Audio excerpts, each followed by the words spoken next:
And why would we want to do that? It has to be useful. I mean, what's the point of thinking about something that's going to be making you miserable? Don't do that. If it's going to make you more angry, more ugly, more depressed, then don't bother, please. It's going to do the opposite. So to use this information, to take it on board as our view in order to help develop our amazing potential, Buddha says we've got bucket loads of potential. Not only for our sake, but so we can be of benefit to others, because we all happen to live in this world together. We might have noticed. So we can be useful and helpful, not harmful. Thinking like this. So the first two lines of this prayer, for those of us in this room who already identify with being Buddhists, it's reiterating our reliance, if you like, on the Buddha and his teachings. And the second two lines are expressing this altruistic motivation for being here together, listening. Sangye charang soke chognam la jancho badu dagni kyab suchi dagi chonyen gipe sonam ki drola penche sangye dropa shok sangye charang soke chognam la jancho badu dagni kyab suchi dagi chonyen gipe sonam ki drola penche sangye dropa shok sangye charang soke chognam la changchu badu dagni kyab suchi dagi chonyen gipe sonam ki drola penche sangye dropa shok. So every day or every week you come in here, the person here is going to be talking about the same thing, Buddha's view of the world, but from different points of view, different perspectives, So in other words, another way of putting it is there's many ways of packaging, good point, packaging Buddha's teachings, So this weekend, the packaging we're referring to, we're using, is this one that's called the Four Noble Truths. So okay, the noble, I don't know why they put noble in, never mind, that's just how they talk, back there, time of Buddha, 2,500 years ago. This is Buddha's first teaching, apparently. The first time he taught, after he'd done his trip, basically coming out of this amazing Hindu tradition that had been going on for hundreds of years before him, these extraordinary, amazing, sophisticated thinkers and yogis and meditators, these Hindus. There was His Holiness says, I always point this out lately, that it was they, more than 3,000 years ago, who were the ones who began this investigation into the nature of the universe, the nature of self. What am I? Who am I? This question we all ask. And Buddha came out of this extraordinary tradition, and then he diverged in his own direction, which is why he's now called Buddhism as opposed to just Hinduism, or whatever. There are these amazing thinkers, and he came out of this tradition. So it was a rich, extraordinary time, no doubt, when he was there. So he, as we know, was this person who was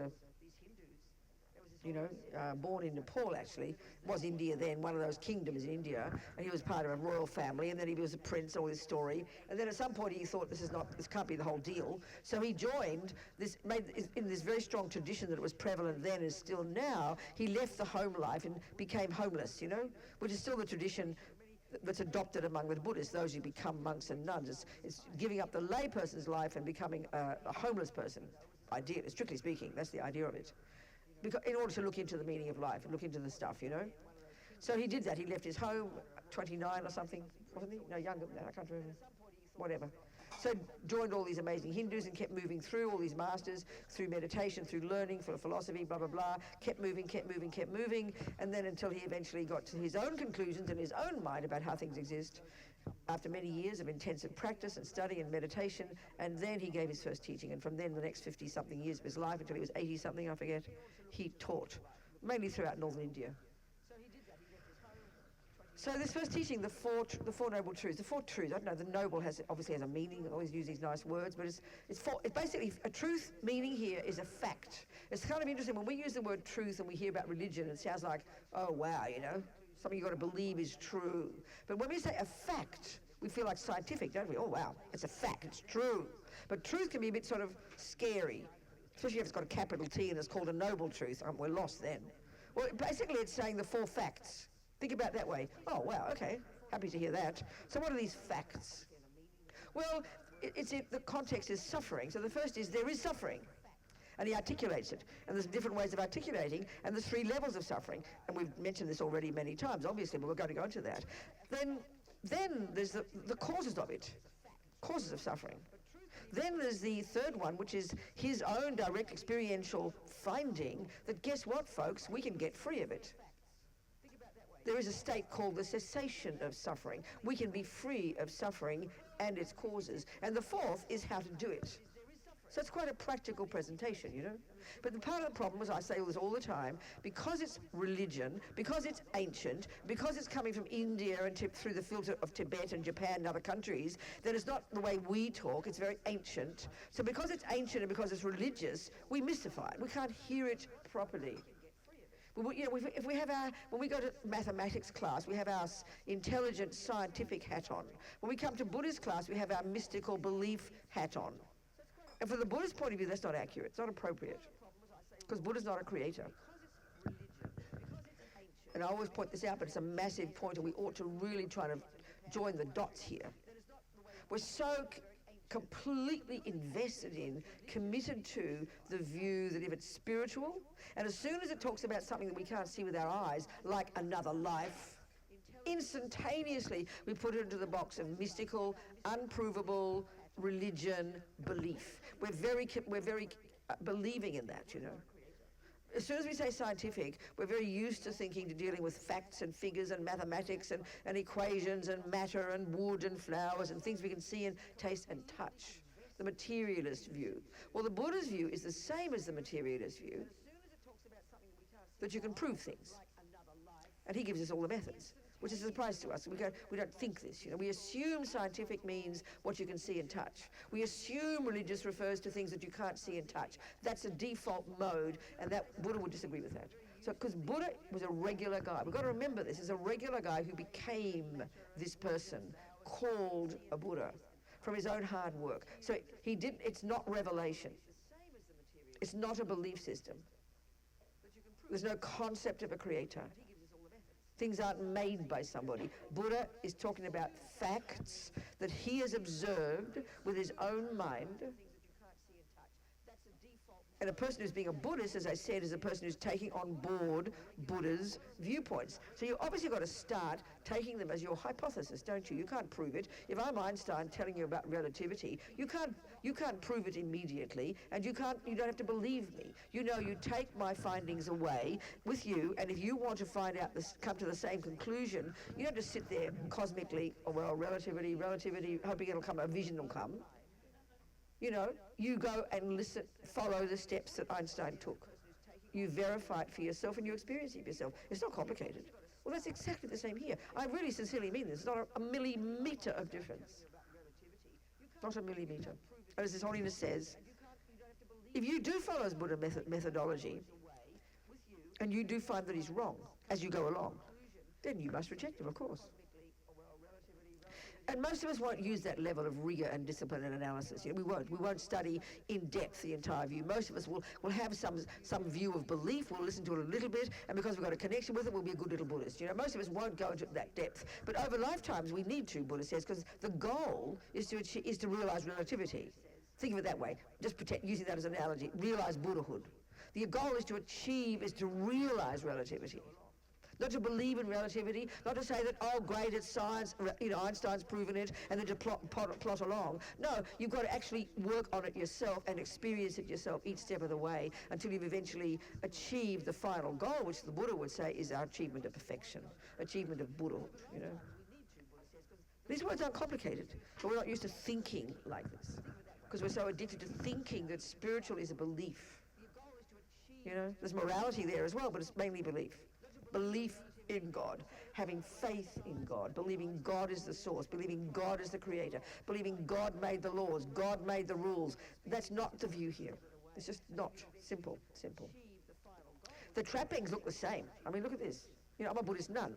We sang a prayer. I prostrated. There are statues. It's more holy, more trappings than we'll see in a Catholic church these days. So it's got the trappings of what we think of as a belief system, but it's got the rigour and the analysis and the logic and the approach of a scientific method. These two sit very comfortably, and our mind's got to get used to that because we can't see the two together, you know.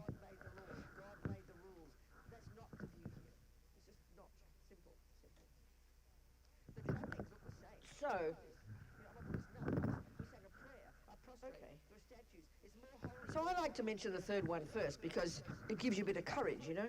And the third one says, guess what, folks? You can get free of suffering and its causes. So we mightn't be very articulate about exactly what suffering and its causes is. We've all got different views, but we've got enough intelligence to know that suffering is the name for the stuff that's horrible, and we don't want it. That's pretty clear, and we'd love to be free of it. So I think leap to the third point can be very encouraging. Guess what, folks? I've got some methods. You can get free of suffering and its causes. That's, I think, extremely exciting, it sounds ridiculous exciting. It's inspiring. It gives you a bit of courage, you know? The third one says, guess what, folks? You can get free. But the trouble is, we hear it, we go, oh, yeah, Buddha. It was like a scientific finding. There was given an announcement, you know, in the biggest papers, in all the papers in the world, that someone has finally proven the meaning of the universe, can prove it with your eyes, and you know, and you have to pay $1 million to get it. I think people will all be lining up, you know, because we believe it then, because it sounds like science, you know. We read Buddha, yeah, we read the Christians, oh yeah, and we read the Muslims, oh yeah, you know. So it's kind of interesting. So okay, we'll look at a Buddha's deal here. He says he can be free of suffering and its causes. Already that's interesting. But straight away, you'd go, well, that's interesting. I better check what suffering is, and I better know what its causes are, because I've got to be free of it. I've got to know. So we've got to look at his view, and this is where it gets very different, because his view is not the same as ours. Absolutely not. We've talked about this all the time. But let's just look at the whole business of the cessation of suffering, freedom from suffering. Just talk about that. What's he sort of saying? And one very nice way we can talk there is about how is dealing with our mind. Okay, so to understand suffering and its causes, we have to understand our mind. To understand how there can be a state of cessation of suffering, you know, he uses this abstract phrase, there's an existence of the cessation of suffering.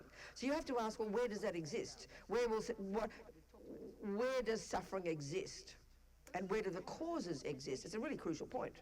So we generally think about suffering, we think of the bad thing itself. If we think of suffering, we think of the headache.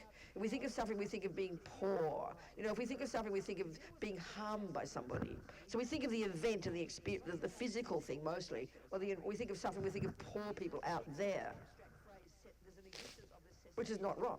It's one aspect of it. But there's a subtler level, which is the first kind of suffering, when the bad things happen, basically. But you've got to then ask, well, who experiences suffering? We can see that, poor people, but who experiences suffering? Well, guess what? Tables and posters and floors don't experience suffering. We know, obviously, that beings experience suffering. So straight away it gets to what is that? What's a sentient being? Who is the experiencer of suffering? Well, that's called a person. So person in Buddhism is actually interesting. It's synonymous with the word self or I. And there's lots of persons. Buddha would just say it's not just humans. He would say one of the terms they use in Buddhism, as we all know, is the term a sentient being. It's kind of a strange phrase. We can see it, sentient being. The term in Tibetan is very delicious. Sem Chen, mind possessor, mind haver.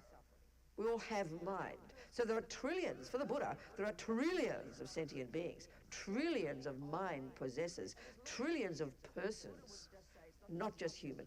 So straight away there's a big difference here, isn't it? Because in the world we think, because we've got the Christian orientation, the Muslim orientation, we have souls. The term that's often used in old-fashioned days in English is lots of souls, you know? Souls are humans. Animals are not souls. They don't have souls. God made them, as I was taught by a Catholic, actually for the benefit of humans. But they're not the same category. Buddha has a different observation. His observation is that we're all equal in being a mind possessor. We've just got different shapes of bodies, that's all. So the person who experiences suffering, the person who causes suffering, and therefore where the job has to be, who has to do the job is a person. And so we have to look, well, what part of our person? A mind possessor. So now we get down to the point. The mind is finally what experiences suffering through the medium of the body, yes. The mind is what causes it. The mind is what causes the cessation of suffering, and the mind is what experiences the cessation of suffering. It's pretty reasonable if we narrow it down. So then let's look at then what your mind would be like if you had quit suffering and its causes, having followed Buddha's methodology. Well, this is where it gets very tasty and kind of rather encouraging. First we have to understand what the mind is, and this is again very different from our materialist view. We all know that, but let's say it again, reiterate the points, because it's fundamentally different. First of all, the word mind isn't used to refer to your thoughts, but also your feelings, your emotions, your unconscious, your subconscious, the entire spectrum of our inner being as mind, Buddha says, or consciousness. These are used in different contexts, but they're virtually synonymous here. Second, crucial point, and again radically different, your consciousness or your mind is by definition not physical. So this is immediately where you have to take it as a hypothesis, because this can't be proved immediately, because if it's not physical, you can't taste it or touch it or smell it or see it. So straight away we start thinking, getting mystical now, oh, this is religion, got to believe it. No, not at all, of course not. Not for the Buddha. Your brain plays a role, no argument, but it is not your mind. Very simple for the Buddha. This takes us time to kind of put together, because we're so addicted to believing, and I say the word believing, that it's your brain, you know. The third one is, and this is really get to see how. Anyway, the mind is not merely the grosser conceptual and sensory functioning, which is what we experience from day to day. In our daily waking life, we experience using this model in the Vajrayana, the more advanced teachings in Buddhism. They talk about we've got gross consciousness linked with the gross physical, which is how we function day to day. And that's all we posit, pretty much, in our scientific models, in our psychological models, based upon the brain. It's just the tip of the iceberg, for the Buddha's view, the tip of the iceberg of the capacity of our cognition. Cognition is the job of your mind, to cognize, to know, to be aware. It's just the grossest level. Then we've got, using this model from Vajrayana, subtle consciousness. So the only time we touch upon our subtle consciousness is when we dream, generally speaking. When the grosser level has gone to sleep, hasn't it? You touch a person when they're deep asleep, they won't feel it. You know, they won't hear you. They won't see you if you open the eyelid, because the grosser consciousness has ceased. And of course, in the Vajrayana model, they go into great detail. It's a very interesting, very sophisticated, you could say, technical explanation of the subtle physical, subtle mental, etc. And it's the same model that the Tibetan medical system uses. It's very interesting. But then you've got very subtle consciousness, which none of us experience. It happens every time we go to sleep, for example, but we don't experience it because it's so subtle. Very subtle consciousness. So in other words, the mind for the Buddha goes to much more subtle levels of cognition. So forget the Vajrayana model. Even in the Sutra model, the teachings that we're discussing here, in which the Four Noble Truths are kind of framed, there's two different levels of teachings. There's the Sutra teachings of the Buddha, which are all the general teachings about all the, the nuts and bolts of karma and mind and experiences and happiness and suffering and blah, blah, blah, as well as all the Bodhisattva teachings, all the Hinayana and Mahayana. It's all these Sutra teachings. And then you've got the more advanced level, the Vajrayana teachings, So here, even in the Sutra teachings, this understanding of the mind is also pretty profound. And this is where the Hindus come into it. As His Holiness the Dalai Lama said, as I quoted, it was they, more than 3,000 years ago, who were the ones who began this incredible investigation into the nature of self, but not by analysing the brain, which is how we do in our culture. These great meditators were the ones who came up with these extraordinary techniques that are still used today in the Buddhist tradition and now common in the West. This meditation technique called concentration, or known in its result, in terms of its result, known as calm abiding, which is what you've accomplished when you've gone to these subtler levels, not using the Vajrayana model, but the Sutra model, going to much more subtle levels of your conscious capacity that don't depend upon the brain at all. And we don't even posit such a state as existing, do we? Because we're talking about the brain. So these amazing Indians, these yogis, they discovered this through their own meditations. And they developed this extraordinary psychological skill that demands intense discipline and rigor and much years of practice to go beyond the grosser level, to access these subtle levels with super sharp, clear focus. And on the basis of this, they observe the inner workings of their own mind. So we have all these models in the West, but it's all based on neuroscience, the brain. The Buddhist one, coming from the Hindus, is based upon the actual cognitive process itself. And this takes time to hear. These words are simple, but we don't quite get it because we're so obsessed with feelings and the brain, It's the actual clarity that you can cultivate in order to then unpack and unravel your mind at the subtler levels, which is the job of a Buddhist. Buddha took this technique from the Hindus, this concentration, and even this highly sophisticated model of the mind, the internal workings of the cognitive process, not the brain, that the Hindus came up with. The epistemological model of the mind is incredibly sophisticated. It's kind of mind-boggling. You read it, you can't understand what they're talking about. It's so complex. The actual workings of the way the mind works at this internally is incredible. And this is coming from where? From the minds of these great beings in their own mind. We don't have techniques like that in our culture, period. It's all external, you know. We have some therapy, look into our mind, get to know our feelings, you know, that kind of thing. The unconscious for us is this mystical, amazing, wonderful, delicious world in there somewhere that we're supposed to investigate. We're very romantic about it, you know. Not for the Buddhists, not for these Hindus. So the Buddha took these techniques, and even now the basis of the model of the mind, both the epistemological and the psychological, is the basis of the texts that have been used over the centuries that are used today in the Tibetan Buddhist monastic university system. So these extraordinary findings of these amazing Indians, but even most Buddhists don't know about this. Forget most Westerners. I mean, I think if scientists were brave enough to open their mind to the possibility that your mind isn't your brain, they'd be fascinated by this stuff. It's extraordinarily fascinating. You know? These explanations of the actual cognitive process itself, conceptuality, the sensory, it's incredibly sophisticated. It's fascinating. And the psychological model, too, is fascinating. So we're really serious Buddhists. We've got to study this, you know. Can't escape it. Because your mind is what creates suffering. Your mind is what experiences suffering. So obviously your mind is the one that has to do the thing of getting rid of suffering. Because the sources of it are in the mind. You know? It's such a different way of looking. Both from the religious point of view, because we talk about souls in other religions. Buddha doesn't talk about soul. Doesn't talk about creator. There's some fundamental differences that on the surface are not evident to us. I'm not saying it's superior or inferior. That's for you to find out. That's up to you. You decide what you want to use.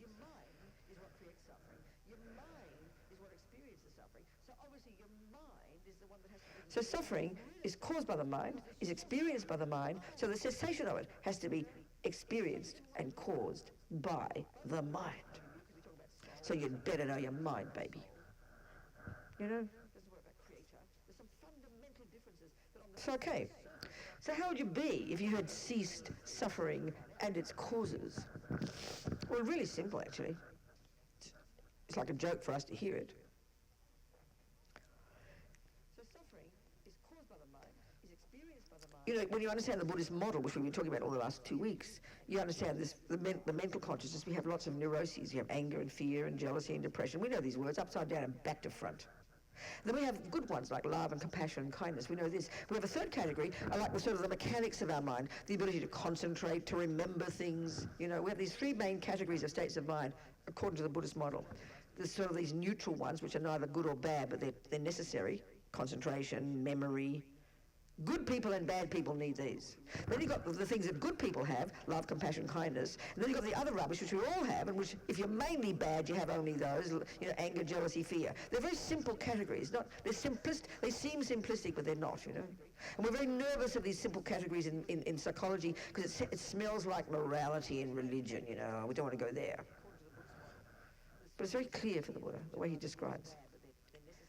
So a suffering mind, if you're suffering and you're caught up in suffering, you're not free of it, how would you, so okay, put it this way, how would you be? You'd be neurotic, you'd be full of anger, depression, jealousy, low self-esteem, lots of fear. All these neuroses are rooted in fear.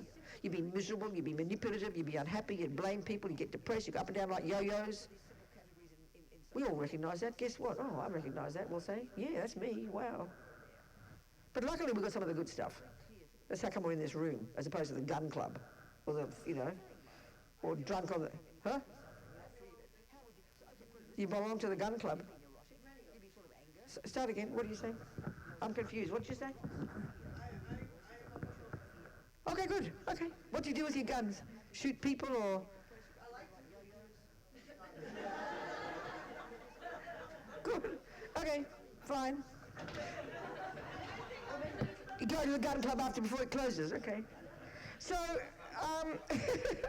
so we can all see in this simple way we've got some of the rubbish and some of the good stuff. So all the Buddha's saying is, honey, when you've understood suffering and its causes at all the different levels, how you'll be when you've ceased it, you'll have none of the rubbish left. That's it.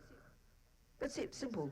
There'll be no attachment, no fear, no jealousy, no ego, no neurosis, no up and down like yo-yos, no misery. You'd be full of love and full of kindness and full of compassion, full of goodness and full of wisdom. And bonus, you'd be blissful. Speaking simply, you've got to put those words into more depth. I mean, you really understand what you would be like if you had that, but that's simply putting it. That's almost what Buddha's talking about. You wouldn't need to be reborn in an old bag of bones like this, which seems a bit abstract to us. So he's not talking complicatedly, because he says these neuroses are the cause of suffering, so we can get rid of them. And then you have to ask the question, well, because this is surprising. If one of you is a therapist and I come to you and I ask you to please give me methods to do exactly what Buddha's saying, could you please give me methods? I've heard that Buddha's got methods to get rid of all anger, all jealousy, all ego, all depression, and have infinite love and compassion all the time. And the person say, well, calm down, Robina, you're a bit bonkers there. It's not possible. Relax. Because our models in the world, and it's pretty reasonable we should think this because we've all got them, our models all give equal status, don't they, to anger and love, compassion and jealousy. We've all got a little bit of all of these, and to be a reasonable person, you've got to get kind of a balance between them. We like the word balance, you know, a bit of anger, a bit of jealousy, a bit of love, a bit of kindness, you're okay. Is it not true? Buddha disagrees. He's way more radical. He's outrageous in what he's saying. So outrageous that we literally can't hear it. Literally. Because if you've achieved the cessation of suffering, that's the meaning of the word nirvana. You've achieved your nirvana. It's not heaven, believe me. It's your mind. And it's the name given to the state that you've accomplished having done the job, having followed Buddha's methodology, which he followed, so he lays out his methods. He got the cake. He's showing you his recipe, that's all. Of how to get rid of, crucially, the causes of suffering. Because the causes are what brings suffering. But the causes. And the causes, really simply, are the neuroses. It's really uncomplicated. And all he says, and what he's found from his own direct experience, that these neuroses are adventitious. We don't use that word in daily life. Get your dictionary. It means they're not at the core of your being. This is the shock to us. We don't believe it because everybody, all our models of the mind would assert that they're natural. And why would we say that? Because who invented our psychology? People like you and me who are caught up in anger and jealousy and depression. We've never noticed anybody who didn't have them, so of course we assume they're normal. Well, Buddha's a psychologist, and he's done a bit more investigation. He's gone a bit deeper, I would suggest. And he's discovered you can get rid of them, Robina. This is too shocking. So to understand that, we've got to understand what the mind is, obviously. And to understand that we can get rid of neuroses, we've got to understand what a neurosis is and exactly how it functions. It's not some mystical thing. That means you have to understand the mind, not the brain. You can understand the brain too. No problems. But talk about the mind, the cognitive process itself. These words aren't complicated. Just that we make it all complicated. Because we come into this stuff, we have all these assumptions that we don't even know we have, that anger's normal. We have this assumption, we don't even state it. It's an assumption. So when we hear Buddha says you get rid of it, we can't even hear it. Oh yeah, that sounds like the Dalai Lama. Oh, I can't be like that, you know. It just seems like religion to us. But it's practical. So thinking of it this way should give us some courage, you know. At least courage to even investigate what Buddha says. Go believe him. Believing won't help. You can believe in mathematics till the cows come home, can't you? I believe in mathematics. You know, I believe in mathematics. I'm happy you believe in it. It happens to work. But if you can't make it work, what's the good of believing in it? I can believe that 1 + 1 is 2. But you send me to go buy 2 oranges and I don't know how to apply my belief. What good am I? So it's going to be very scary. I get to the market, I can't even know what 2 oranges is. So they give me 1, I won't know it's not 2. So believing is very scary because you can't prove anything. Believing is not enough. You've got to really hold your breath with believing. But to prove it, now you're comfortable. That's the Buddha's point. Believing is better than nothing.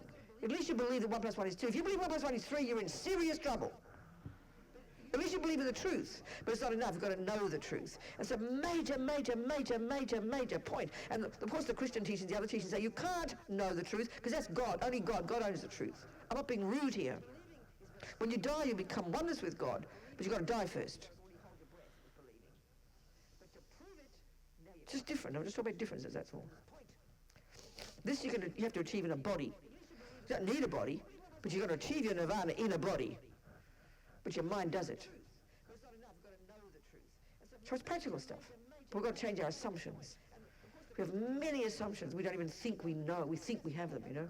So it really does demand we've got to go deep into it, look into it, really analyse all our definitions and our thoughts and our really be rigorous, like scientific, rigorous in all analysing what our assumptions are, unpacking and unravelling our mind. And at each step of the way, as you go through grade 1, grade 3 of Buddhism, like grade 1, grade 2, grade 3 of Einstein, each step of the way you tick the box. Oh, I just proved that one, and now you go to the next one. Oh, I proved that one, and at the same time as you verify something, you experience it as yours, don't you? So it's incremental. You don't suddenly realise it, relatively overnight, like a big miracle. You don't become a Buddha overnight, like something magical happens. That's kind of superstition. You've got to work on it one step at a time, and relax. So to hear what you'd be like if you see suffering kind of sounds tasty. I mean, we can't believe we can get rid of anger and jealousy, but just imagine if you could. Isn't that rather interesting? Isn't that rather tasty to think that you're no longer being neurotic? No longer up and down like a yo-yo? Completely in control of your mind, effortlessly, and the bonus is you'd be blissful. Oh my God, who wouldn't want to be like this? This is all Buddha's saying. Don't mystify it, please. It's all he's saying. It's all he's saying, Now, if you heard what you'd really be like if you'd achieved this, that sounds like science fiction. But even just to hear at this point that the neuroses are not at the core of our being. So don't just believe it. The literature on this is extensive. We've got to think about it and study it and analyse it so we can get some conviction, which increases our enthusiasm to want to practice the methods. We're not discussing compassion here. That's another kettle of fish. This is a wisdom wing. A bird needs 2 wings, wisdom and compassion. We're talking the wisdom wing here. This is all the work you do on yourself to achieve your goal, your potential, get rid of your suffering, the causes of your suffering, for your sake. Don't put it down. Now, on the basis of this, you are able to help others because you're qualified. That's the compassion wing. This is the kind of starting point. So obviously, if we can be free of suffering, no matter how we define it, and we understand that what you'd be like if you had ceased it, that sounds extremely tasty. You wouldn't have anger, neurosis, fears, jealousy, no longer any low self-esteem or arrogance or pride or depression. I mean, it almost sounds like insane to say this. And it does sound insane because no, we do not have methods for this in our culture because we don't accept this. We fiercely, in fact, defend our right to be angry, proud, jealous, because we say they are characteristics of a healthy person. Why would we say that? Because we can't imagine anything else. It's because we're all like this. Reasonable, of course. So we've got to really think about it. Really try and imagine it.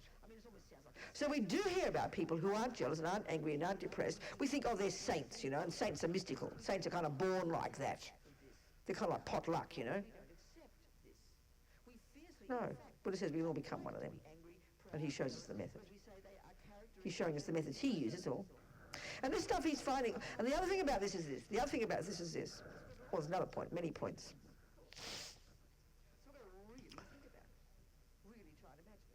Okay, never mind that, whatever. I'm going to have to have a better editor in my head, I tell you.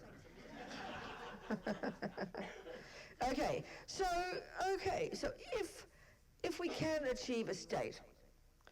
Okay, so another bonus from having accomplished cessation of suffering and its causes, achieving your nirvana, and this is where it does sound religious to us, is that you don't need to be reborn again. And that opens up a whole can of worms, doesn't it?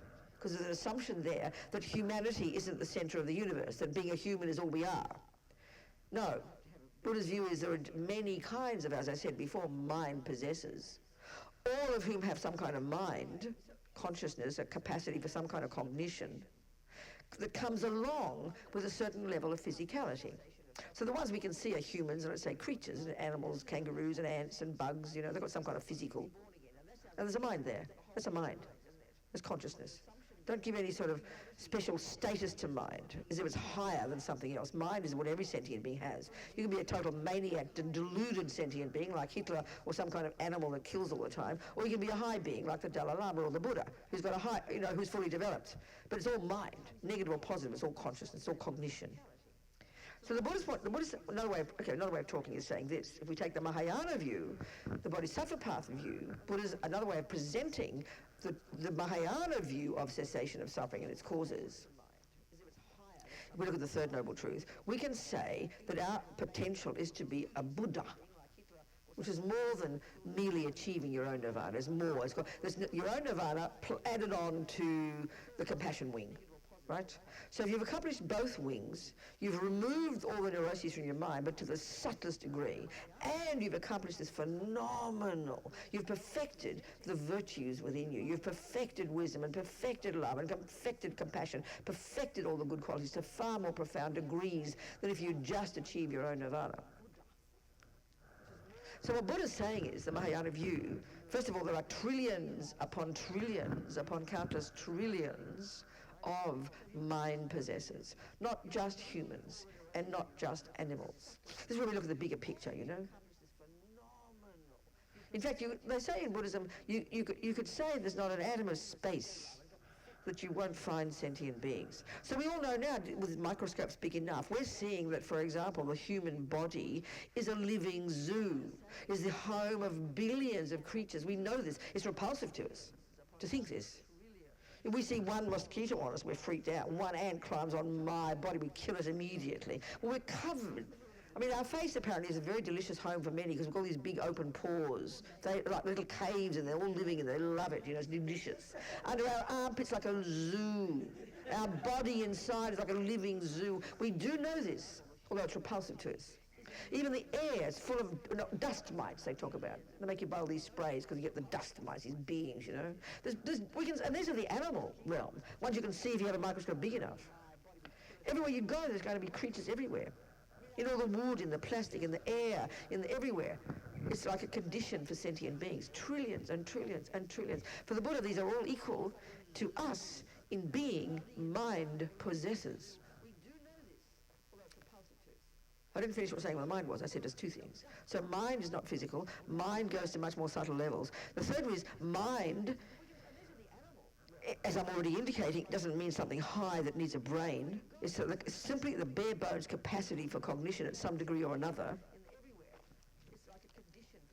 They all come along with some level of physicality.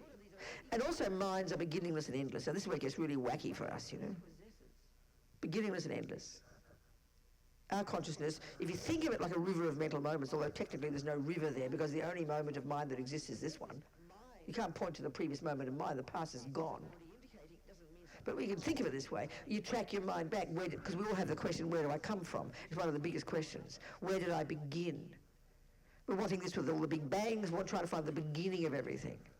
It's very interesting that. Meaning, another way of putting it, we're trying to find the causes of things, which is very good. So we assume that we're looking at the past. We're going to look for some needle in a haystack and we find it. There's the first moment. There's the cause of all my suffering. There's the cause of the universe. There it is. We found it. We dig deeper. We're going to find it. It's very strong, that thought in us, isn't it? So we know we look in the past. So in the world, we look into the past of the universe.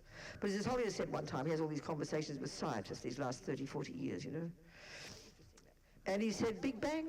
No problem. Just not the first Big Bang, that's all. Which is a really nice way to put it.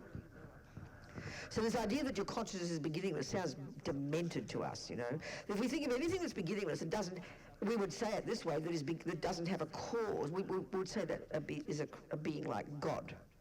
But that's not the meaning Buddha's putting onto it. Consciousnesses go back and back and back. And consciousness, when they leave this body, or that ant's body, or that dust mite's body, will continue. Buddha would say that's just natural. And this is the thing about the Buddha's view about what's true and what's not, what's real and what's not, what's a fact and what's not. Again, if we think science, we think it's fact because it can be proved. Somebody can prove it. Well, that's the same view that Buddha has. Whereas if you're a Christian, necessarily, I'm not critical here, just looking at the differences, the philosophical views. If you're a Christian, there's a being called God, whom nobody created, who didn't need creating, has always been, in a sense, beginningless. But we reify that, we make it special. and holy. No. Buddha doesn't agree with that. And that God is the source of everything else. God made me. God made the rules, made the laws. So then necessarily, and this is the relationship we have with God, even at the most sublime or the grossest level, he's the boss, basically. He is the source of me and everything else. So, therefore he's the creator. Therefore he needs to be believed. So the greatest, best Christian is total faith. I'm not criticizing. It's a very different model. That's not how Buddha talks. That's not his observation. He would say there are trillions of sentient beings that have been ordinary, that can become perfected. If you hear the definition of God and the definition of Buddha, they're virtually the same. I gave a talk last year or the year before, now I can't remember, at a Catholic university in Melbourne. So I was this little Buddhist, gave a token Buddhist talk, it's okay, and I gave a talk, I gave my talk on the similarity between the definition of God and Buddha. And I looked up the Merriam-Webster dictionary. And the definition of God essentially is omnipotent, all powerful, all compassionate, and all wise, omniscient. Well, that's the definition of a Buddha. Exactly the same.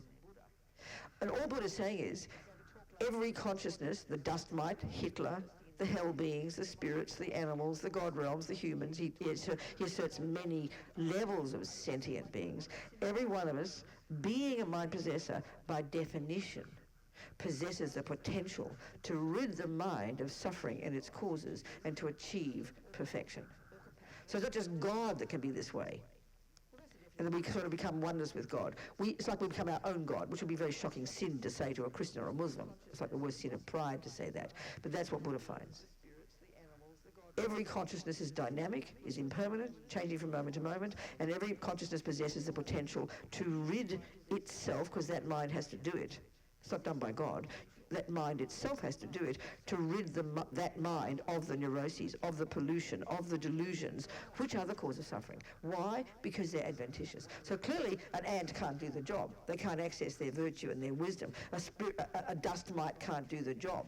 A lion can't do the job because they can't access their virtuous parts of their mind. They're locked into the misery bits. But they've got that potential indestructibly. It's not something special, a gift that is given to you. It's just a natural state. So Buddha's view of truth is its facts that can be proven by you. And if they can't be, then it doesn't exist. That's what he means by truth, meaning it's natural law. That's what we think of science. Science is natural law. There's God's law and there's natural law. Buddha says there's no such thing as God's law. There's natural law. He calls it natural law. But he has a much more extensive view of a natural law. He doesn't just call it physical. He refers to mental, he refers to past lives, future lives, other realms of existence, the laws of karma. All of this with Buddha are natural. These are facts, he says, and they can be proven, directly experienced by every mind. And he says, well, I've experienced it, so then here's my method, so it's up to you now, you know. This is the way to approach to Buddhism. So you have to take it as a hypothesis first. You can't just swallow it whole. It's absurd. It's like if you've never heard even of mathematics, that 1 + 1 is 2, then you hear about relativity. Please, start at junior school, but go one step at a time. And at some point, if you move along each step of the way and you can prove Einstein wrong, he'll be the first to be happy, because he's into facts, not belief. Same with Buddha. This is the approach. So it's a long-term goal. Doesn't mean it's easy, but that's the attitude, that's the approach to it. And we're not used to thinking of a spiritual like that, you know. Are we communicating? Any questions before we continue?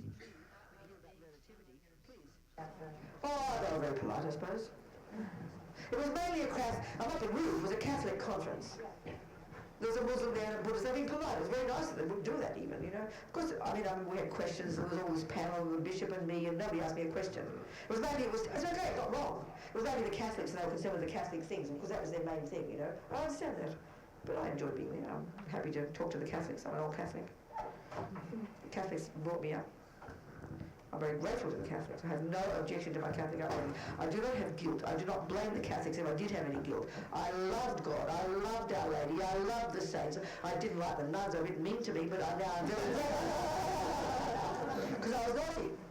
I don't blame them. I slapped them. No, I have great admiration and respect and gratitude for my Catholic upbringing. There's no question. Yeah. So I'm wondering if you have, so can it be exclusive if you're going towards the path of Buddhism, but for example, your family practices another religion, whether it's Catholicism or whatever. So how do you can those be reconciled? By whom? By, if there's one individual in a family that's not believing that, but then can they still participate in those rituals, I guess? That's a big question. Can you say it in a more practical way? I mean, what are you saying is that my Catholic sister can somebody like Buddhism? That's up to her, isn't it?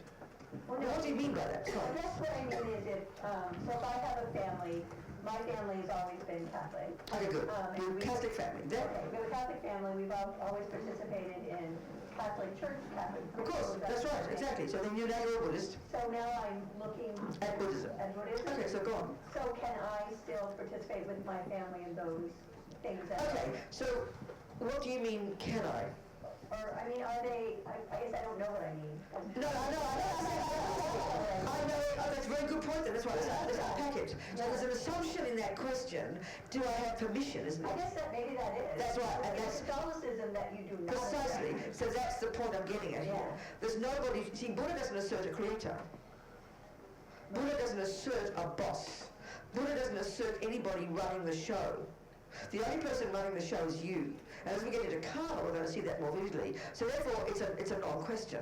So the better way to put the question is, if I'm trying to practice Buddhism, would it contradict my practice if I went to Mass?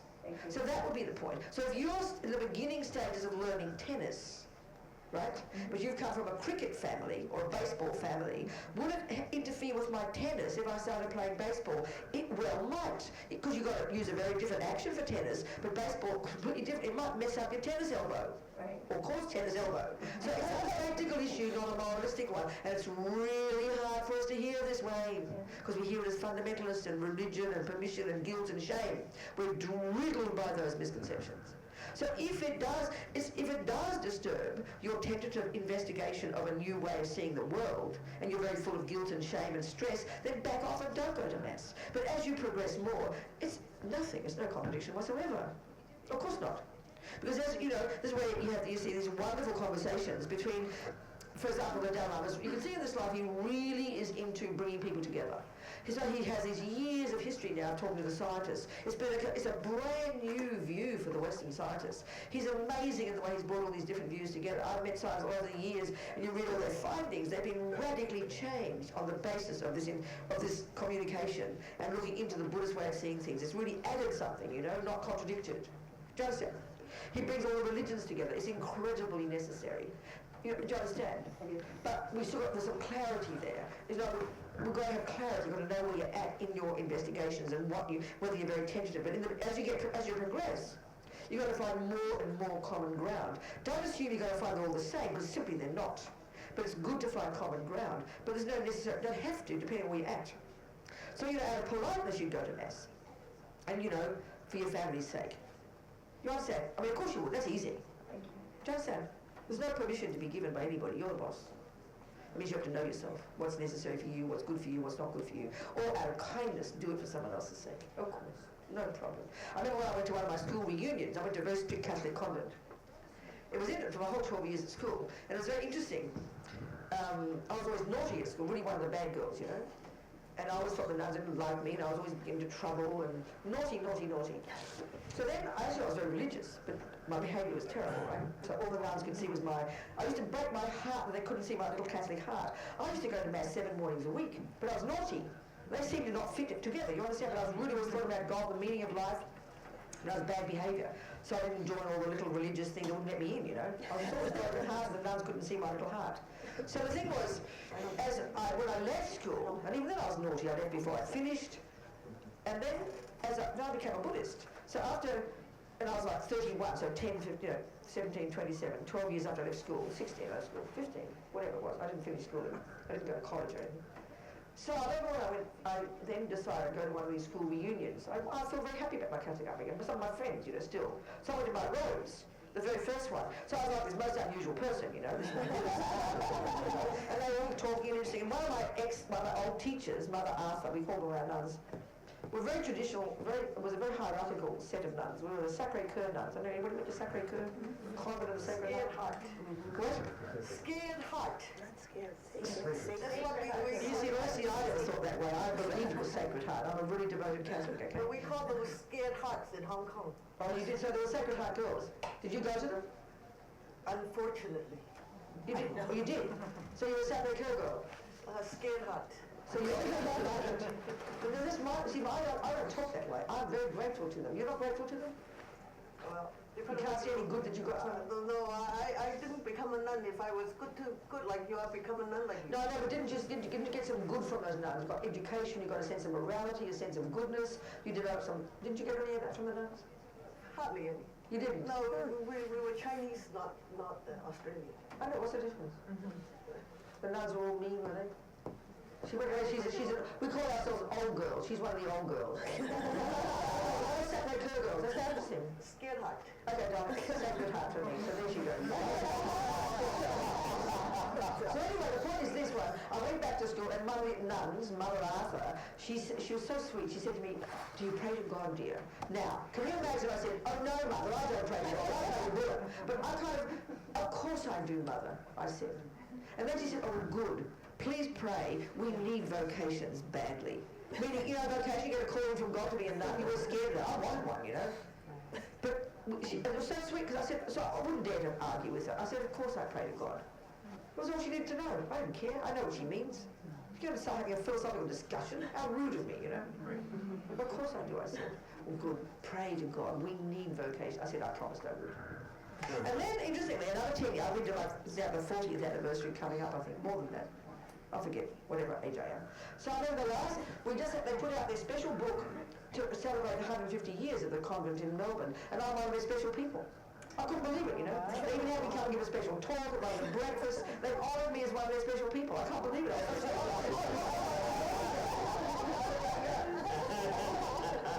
To celebrate 150 Believe me. Right? They won't ask me, believe me. Because at least you pray. Huh? Because at least you pray. Well, there you go, that's right. So anyway, what was it raving on about God? So now my questions, come on, questions, people. Yes. Go on. When you're talking about neuroses, I'm wondering, so when you're born, are most of your neuroses innate and set in place, or are they developing over my life? Is your question, where did they begin in the womb, or your question, did you bring them with you? Because if you take the view of reincarnation, right. What do you understand from that view of I would be reincarnation? born with neuroses already set in place. Well, how would you have them if you didn't have them from before?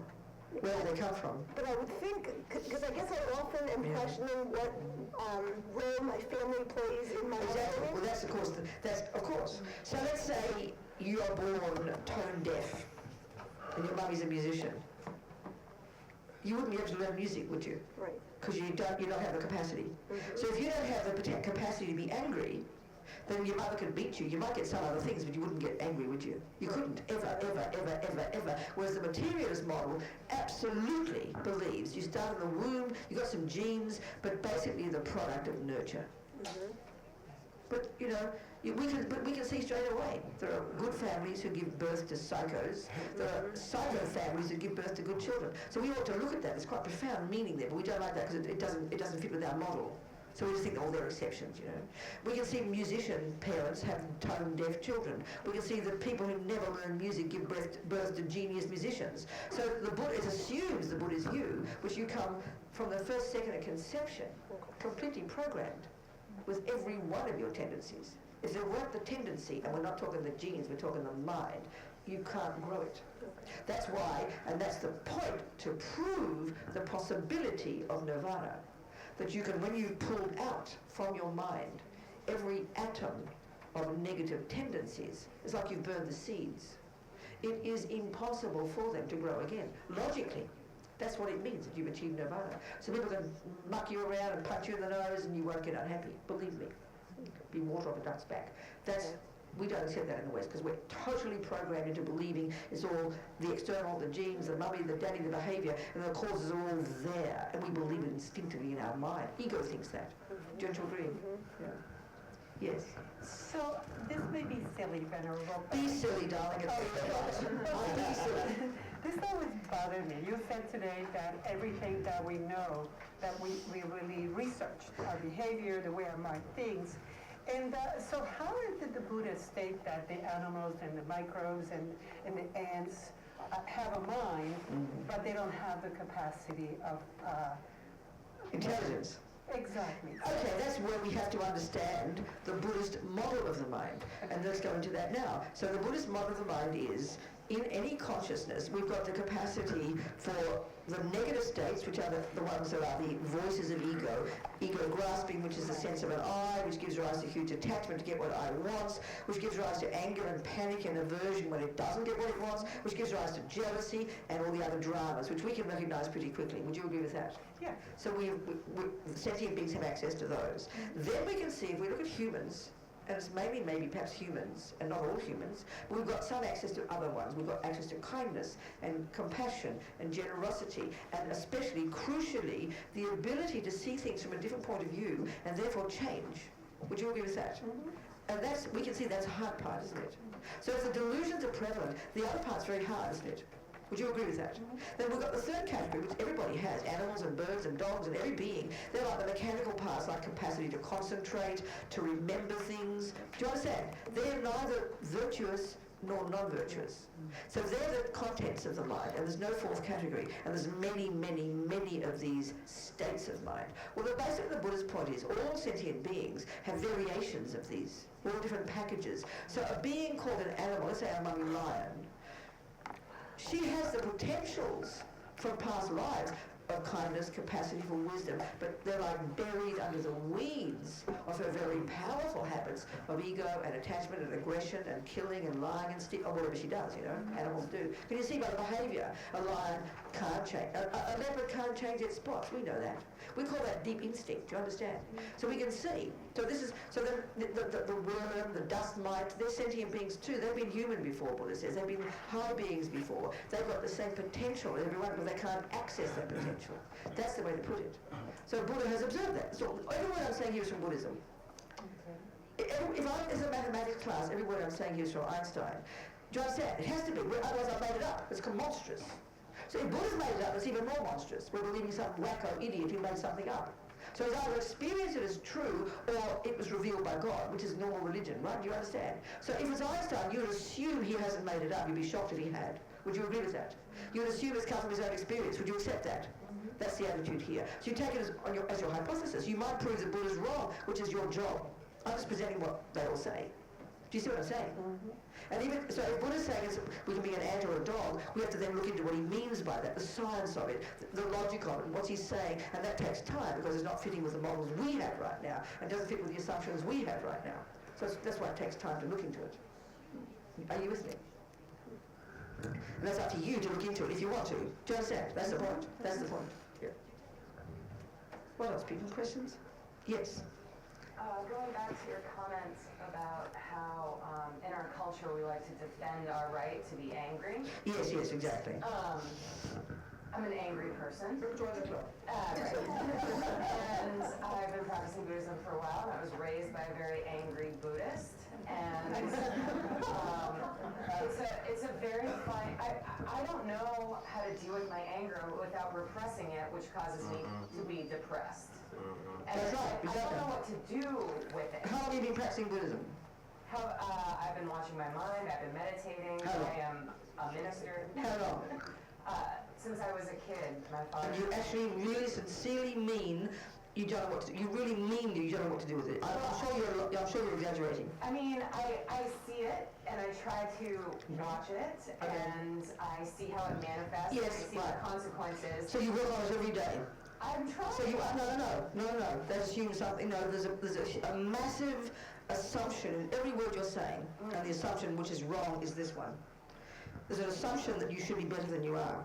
Right. That's your mistake. So that assumption in your mind, which is your attachment, because attachment can't stand bad things, so your attachment thinks, I'm not as good as I should be. So no, and that's what dissatisfaction is, which is attachment. So your assumption is completely mistaken. You change that assumption, your argument will collapse.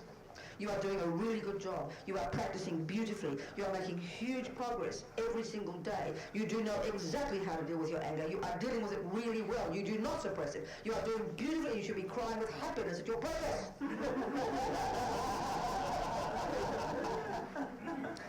So what you actually do, that story you just gave is the assumption of attachment. Because attachment is this, I have to swear, I'm sorry, I have to swear, if you don't like it, I'm sorry, I'll cut your ears off. I won't swear, I won't say it. It's a stinking, rotten, filthy, disgusting, polluted, putrid liar. Attachment is a bottomless pit of dissatisfaction. It is a junkie that no matter what we achieve, what we get, what we do, we are never satisfied. That's what's talking. And it's a lie. To have some humility and kindness to yourself and recognize you practice every single day. So because all you're seeing is, you've got this, when you start to become conscious, you notice your garden was full of weeds, right? And you're still seeing weeds. Well, how about humility and patience to know that you're pulling them out every day, but you can't pull them out overnight?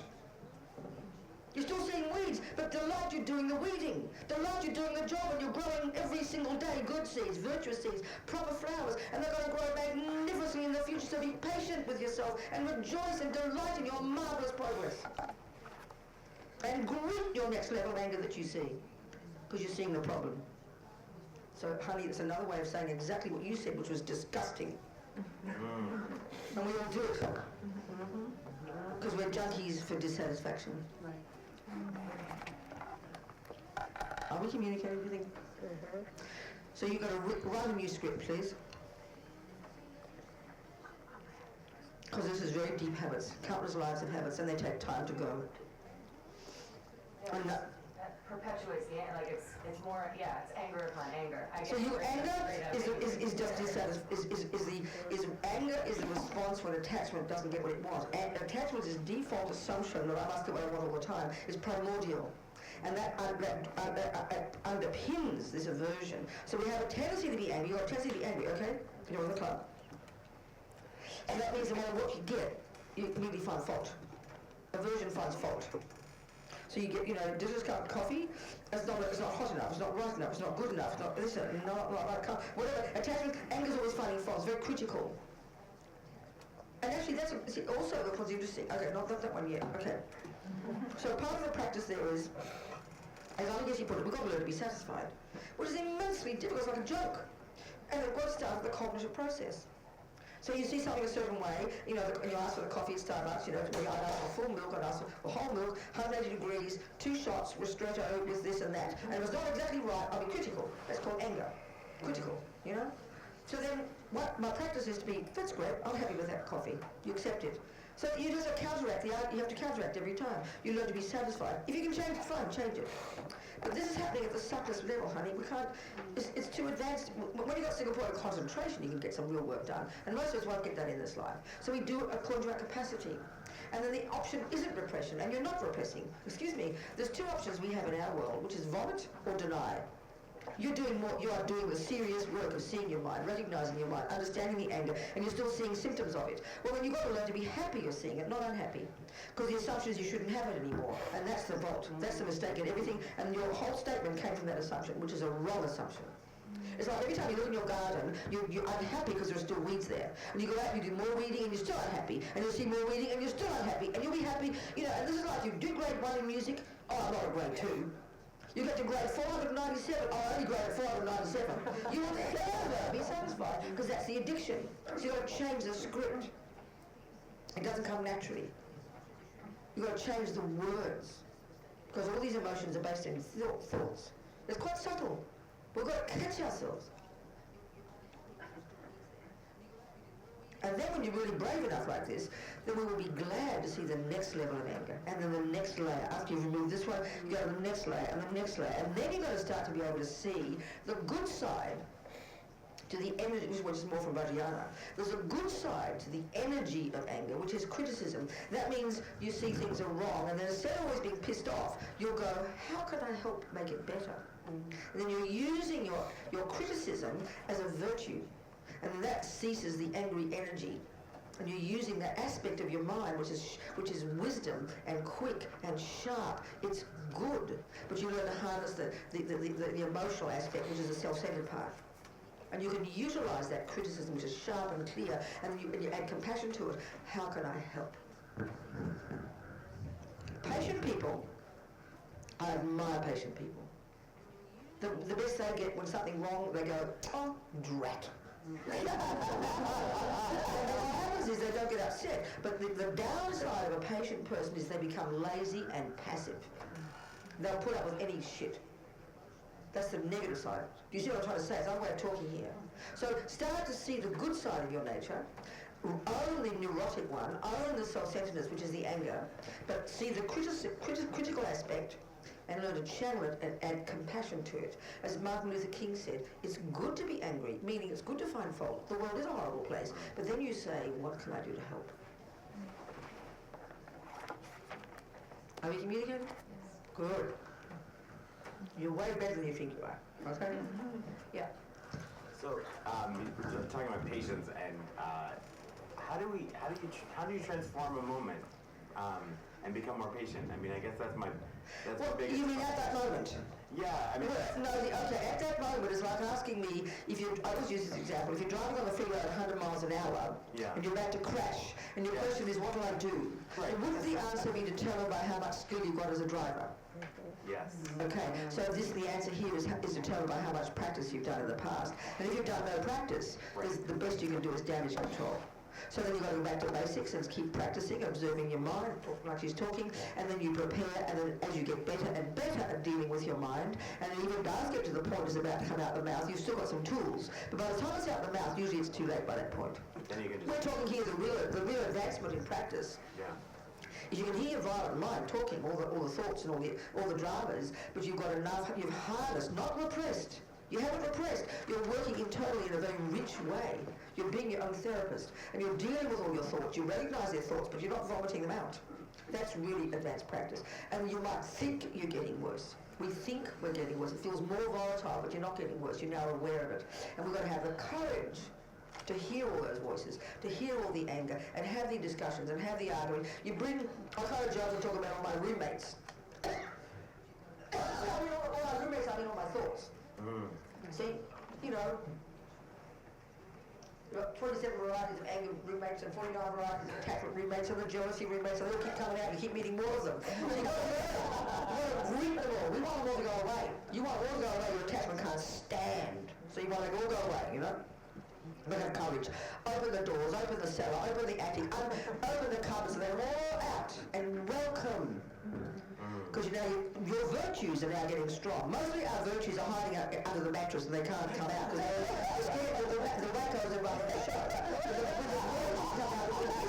The kindness comes out and the courage comes out and the confidence comes out. They start to argue with the wackos and they start to run the house. And the wackos become quieter, but they're still there and they'll be there till we realise emptiness, but they get more subdued. They get to go to sleep and don't make fuss. So it's like real inner awareness of the contents of our own mind. One of my friends lived in New York, went off for 1 year retreat. Serious, intensive, full-on retreat in France. She came back after 1 year. She said to me, I just began to see my mind. She said, another year, and then another year, you know. So Buddha's view of unconscious is way more subtle than Jung's. We've got way to go, and we should dive into this one with incredible confidence, incredible courage, understanding the depth of these delusions, they're eons old, and understand the subtlety of them, and have courage to see them and hear them and confront them, and confidence that the virtues in us and the wisdom in us can be exercised and can deal with them, and eventually they run the show. It's like gradually the weeds diminish and the flowers grow. But if you let the weeds grow and never put flowers in, then you get what you deserve. But if you are out there weeding every day, knee deep in the shit, you be happy that you're doing the weeding, but don't expect to look a beautiful flower garden overnight. That's naive. That's attachment. You with me? It's a real inner process. We've got a lot of courage to do it. Are we communicating, people? Yes. Yeah. Then there's no fear. And then eventually, as you get better and better at our behaviour, which is body and speech, what we present to the world, you're going to be having a serious drama in your life. Your wife could have left you, but you know, when you go to work and your friends, how are you, friend? I'm really well. How are you? They don't have to know what's going on in your mind. Right now, we wear our hearts on our sleeve. We're vomiting everything out. We're like 4-year-olds. But as we get more progressed, it's not repression. You're now being adult about it, and you're working with your own mind. You're not afraid of it. And you present what is beneficial to others, to the world. I'm very well. How are you? You're your own therapist, really deeply your own therapist now. So it takes courage, and we need to have that. You understand? Are we communicating? What's your name down there? Hillary. We understand? Are we communicating, Hillary? Oh, yes. Good. Tea time, I think. Yeah. Have a cup of tea. Go on. See you in 20 minutes, whatever.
Ordination right now, so yeah. Yeah, I worked at a hospital this past summer down in Virginia. That's an CPE, yeah. It was intense. I give you I bow to you. My kids have led the way for me to get into this practice. Yeah. And it's done nothing but really expand my life. Right. Your question was so helpful because it led her into another whole area. Yeah, that's been my holdup with Buddhist philosophy and practice. I just can't wrap my head around, like, repression, like not repressing. And destructive and avoid it and bad, but she kind of reframed that as not something to avoid. I'm so glad to have that. Yeah, yeah. So are you in a seminary now?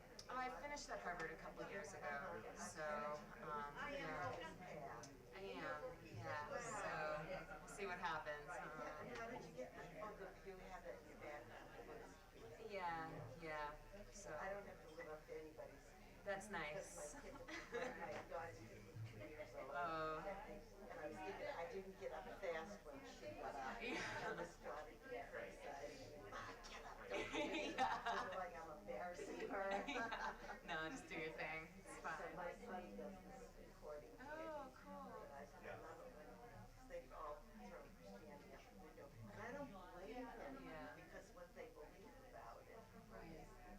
is right, actually. Yeah. I don't tell them that. Yeah. But they found something and they have a path here Good. that makes their life better. Good. And you found a way to kind of hold one in both your hands right now? Absolutely, because Good. I'm old enough and developed enough in my faith. Yeah. You know, this congregation group I belong to is, we have the undisturbed right to our conscience. See, I was looking for, I needed a place for ordination. Yeah. And for years I sat in the pew and had Peter Gomes. Yep. He was my teacher. Oh, He yeah. really is my, He's, you know, Yeah. I really learned something. But these local churches, I would have crossed my fingers, but I knew I needed ordination for my job. right. That and but I found this congregation with the undisturbed right to your conscience. And the joke is that the church out that most of the ministers in there are very funny. So when I met the Mayflower ministers on the South Shore, Yeah. I said, hey guys, I need you. When you finish your training, you know you need your support group, Oh, yeah. you know you need that. Yeah. And I said, I need you guys. Maybe it'll turn out, maybe you need me too, I don't know. You know. That was 10 years ago now. Yeah. And I really found my place in the community. Because according to their thinking, I'm not really Christian, because I don't qualify. And I never tried to prove Yeah, them. right.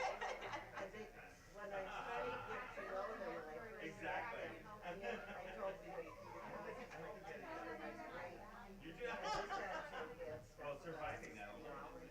So that's what they were. Yeah.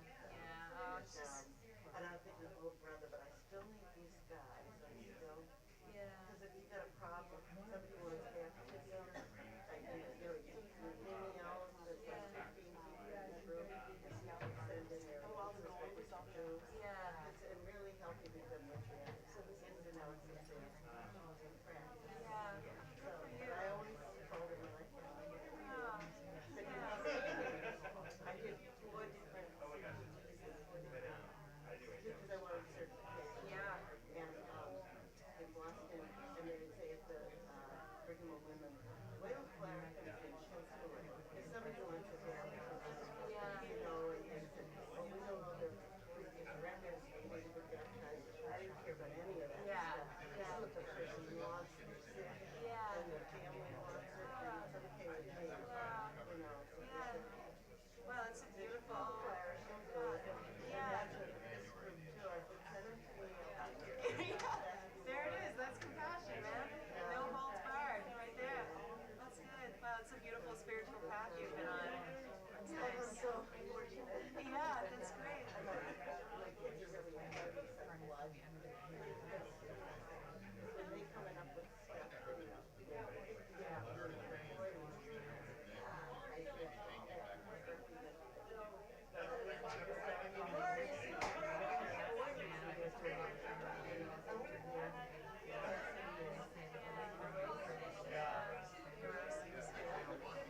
I'm from Maine.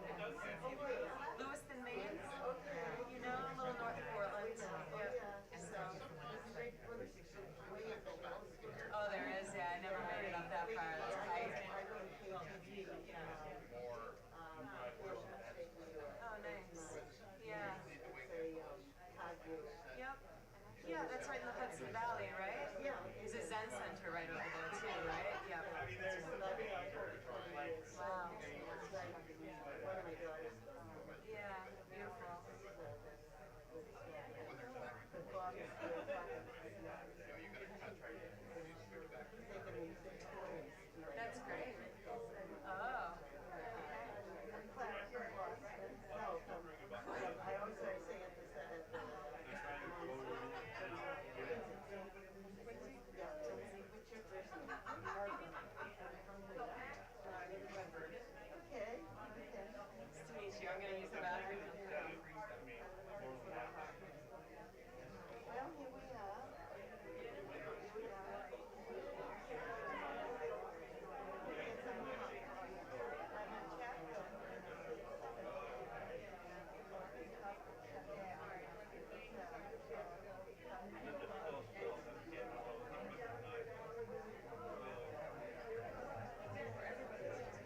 Okay, so a little bit of background we've done, so let's look into the details now. If it's true we have the potential to be free of suffering and its causes, it's obvious the next point has to be, well, what is suffering and what are the causes? Don't assume we all agree there. So let's look at the first noble truth and the second one. You know, they're both distinct, but it's good to see them I like to talk about them in reference to each other, obviously, because they are connected. And there's different ways of talking about these, you know. So, the first one, we were discussing this yesterday.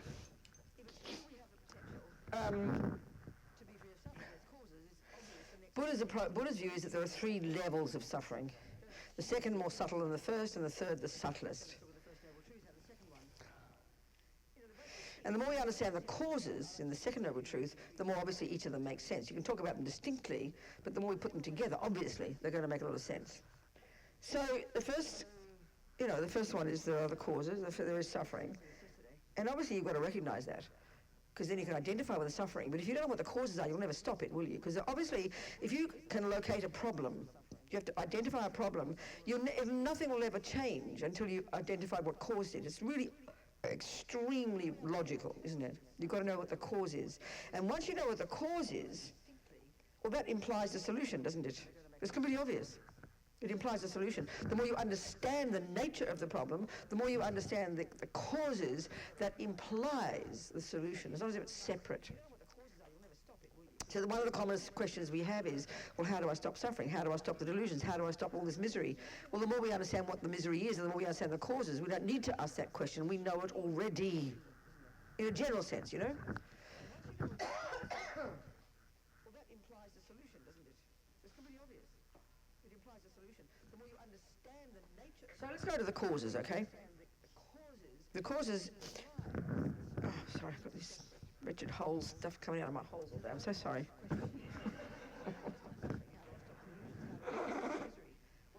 My throat's getting... Kind of, I'm becoming a bass baritone. I can hear it going deeper and deeper, and eyes weeping, and... What to do?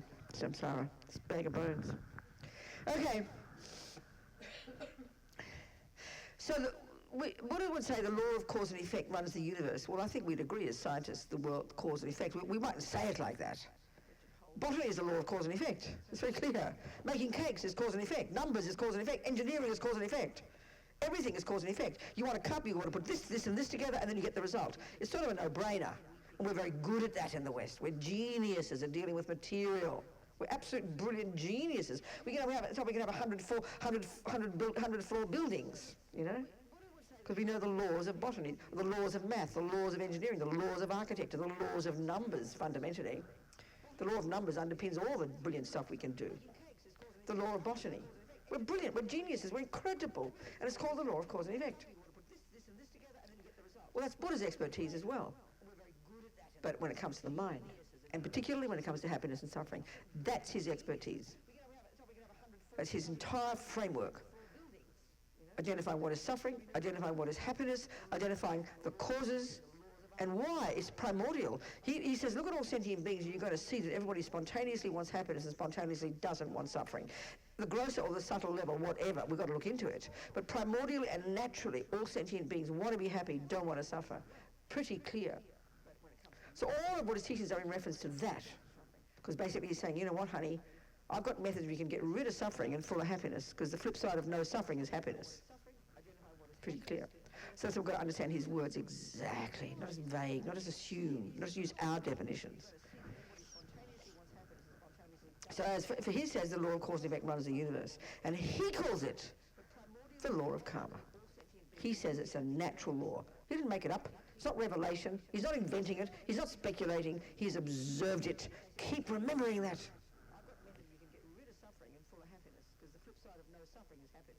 The law of karma. So actually, if you really want to be a Buddhist, get the big picture, it is insanely impossible to be a Buddhist without understanding karma. But not many people who are Buddhists think this. One of the commonest views about being a Buddhist is you're being mindful. Nothing wrong. It's a fantastic technique that Lord Buddha taught. What do you want to be mindful for? So you can see your mind. Why do you want to see your mind? Because you want to identify the delusions as opposed to the virtues. Why? Because guess what, baby? They're the cause of suffering. So it comes down to karma. You can't avoid it. So you've got to take on board the hypothesis that consciousness is not physical. You've got to take on board the hypothesis that it didn't begin from a creator. The Buddhism would collapse in a heap of insanity if it did. And you've got to take on board that the mind, that your consciousness is not physical and that it didn't begin with mummy and daddy. Again, if it did, then Buddhism is a load of garbage. It collapses into a heap of nonsense. So you've got to take on board these views as hypotheses. I mean, we're very intelligent, we're very capable, but for some reason we get very nervous about this. You know, maybe it's because we're the way what people think, because it sounds like religion. We don't look like religious, you know. Open our minds, please. Buddha's either right or he's wrong. You've got to be prepared to use your own noggin to find out. You're the boss, not Buddha.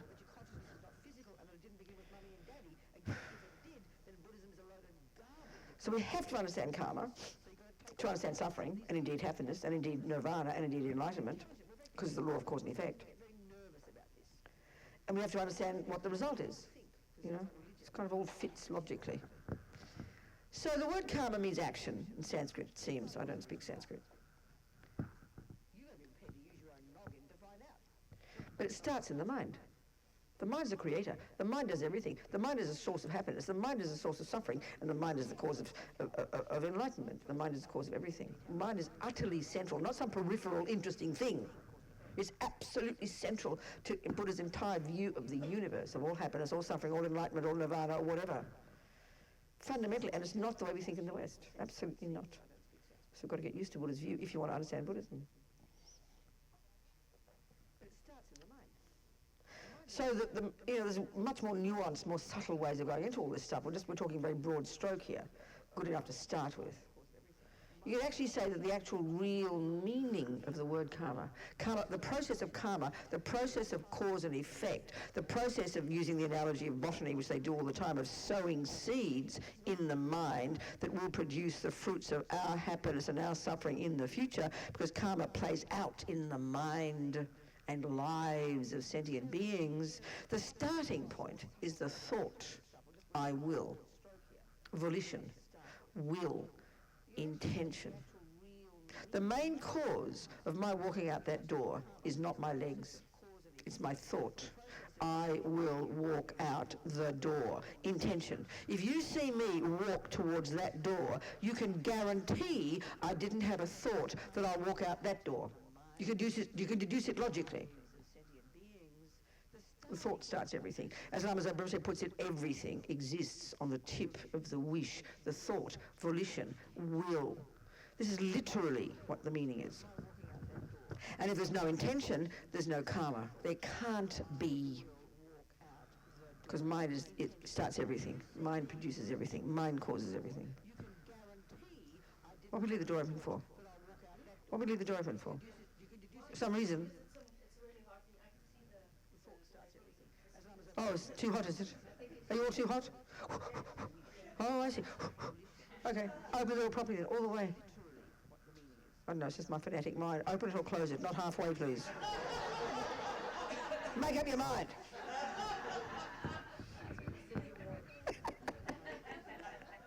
Okay, so then Buddha's saying in the second noble truth he lays out the causes of suffering. This sounds really complicated because we think it's got, no one's found it yet and the universe is still looking and the scientists are still looking and they haven't found the cause yet. It sounds like a stupendous million-year job. Buddha's got it down. He's had his views for 2,500 years, please, and his methods seem to work. He says that they work for him. Lots of people have done them since, so let's look into his views. So if we can look into the law of cause and effect for anything, the simplest thing like a cup or an iPad or a cloth. It's like IKEA. There's hundreds of things in that box, aren't there? Just to produce a little table or a chair. Well, not quite hundreds. But if you can imagine, you have to go to the, you have to do an IKEA package for a cup. You'd have an awful lot of things. You'd have to have an oven, clay, water, paint. You have millions of things to put together to make a cup, wouldn't you? An awful lot of things. An awful lot of causes. Would you not? A flower, bare bones with flour, you need basically a bit of earth. Or the clever things they do now without earth. I don't know how they do that one. Like in that movie, I saw it on the airplane. That fellow in space, what's his name? The Martian, clever one, he's a botanist. So that's just old-fashioned idea. You need a bit of earth, a bit of water, a bit of time, a bit of sun, and the seed. We know that. You can narrow it down. You can be, a brilliant botanist and do clever things. You'd have a long, big IKEA box of things you'd need. But simple, you get it down to those basics. Well, the same for Buddha here. Get down to the basics. There are certain fundamental causes that play a role in producing any moment of suffering, and by implication, any moment of happiness. So here in the Four Noble Truths, we're discussing suffering because we're discussing getting rid of suffering. But you can apply the same thing for developing happiness, This is the starting point. So in the second noble truth, he points out two main causes of suffering. There's many secondary causes, lots of things. So you could say there's one main cause for a flower, that's the seed. But you could have a seed up and hold it up in the sky for 47 years, you'll never get a flower. It's the main cause, but it's got to have conditions. It's got to have water, warmth, sun, whatever, doesn't it? In other words, it's interdependent.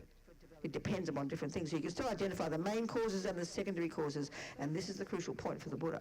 And once we get Buddha's deal on this, this implies all our future practice. There's no question. And this is the hardest part. Because our model in the West, we know the main cause of me is my parents. We call it, and it's not being critical here, this is literally the science we have. I'm physical, mummy and daddy are my creators. They are the main cause of Robina. So that means that we have to go back to mummy and daddy to discover why Robina is the way she are. It's completely logical. If you're a therapist, you look back to mummy and daddy because that's the main causes. It's our science. That means the genes, the DNA, the past, this, that, the body, the chemicals. It's highly complex, isn't it? And then we have to look at all the behaviour of mummy and daddy and the behaviour of the Catholic nuns and the behaviour of my different things, all the conditions out there. It's a massively complicated job to discover the causes of Robina and the causes of her happiness and the causes of her suffering. This is our science. Am I correct here? Buddha's is a lot simpler. They're only the secondary causes. He says every one of those mentioned so far is a secondary cause. In fact, is a catalyst. It doesn't mean they don't play a role. Yes, they do. But he's trying to identify the main causes. Because he says, if you change the main causes, honey, this is the solution. So he says the main causes are two, just two, for this moment of suffering. And indeed for that moment of happiness. But we're talking of the moment of suffering. Suffering, as we know, is the word we use to refer to the horrible stuff. Or there are different levels, but never mind. Suffering in general, let's forget analysing what suffering is yet, but we can identify two main causes. No, okay, sorry, let's go back to the First Noble Truth, and let's identify the first level of suffering, which is what we all understand as suffering, which is when the bad things happen.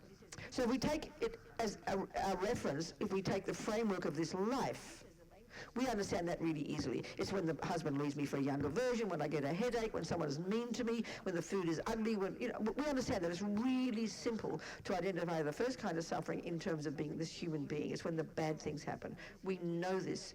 The dogs know it, the ants know it, the giraffes know it, everybody, and everybody spends all their life avoiding that and trying to get the opposite, which we call happiness. We know that. That's the first level. So from the bigger picture point of view, Buddha's referring not just to the human birth, but he takes the entire spectrum of all the realms of existence. He says there is more than just humans. And the Buddhist view of the mind and this law that we're describing refers to all sentient beings. So in that context, the suffering he's referring to here is what's called the lower realms. So that seems abstract to us, to be born a dog or a hell being or a spirit. We'll go there later, never mind. So let's keep it simple and put it in the context of this human birth. And look at the horrible things in this life. This we can get easily. It's not a problem. We can look at the suffering, these three levels of suffering in relation to this. Well, that's a bit abstract, but we can try this one. So let's look at the first kind of suffering. We know it's the stuff that we don't like, but pretty simple. So then we should go, do I like this kind of suffering? And we'll say no. Then Buddha says, you can be free of it. We'll be so happy. Surely we'll be happy to hear there are causes. We can be free of it. So to know how to be free of it, you have to know the causes of it. So we go to the second Noble Truth, and he says, well, Robina, there are two main causes of what's your name? Samden. Oh, it's something different. It's another Samden. Oh, it's still Samden. Oh, another person. Oh. I thought it was another Samden. He looked different with my glasses off. I forgot.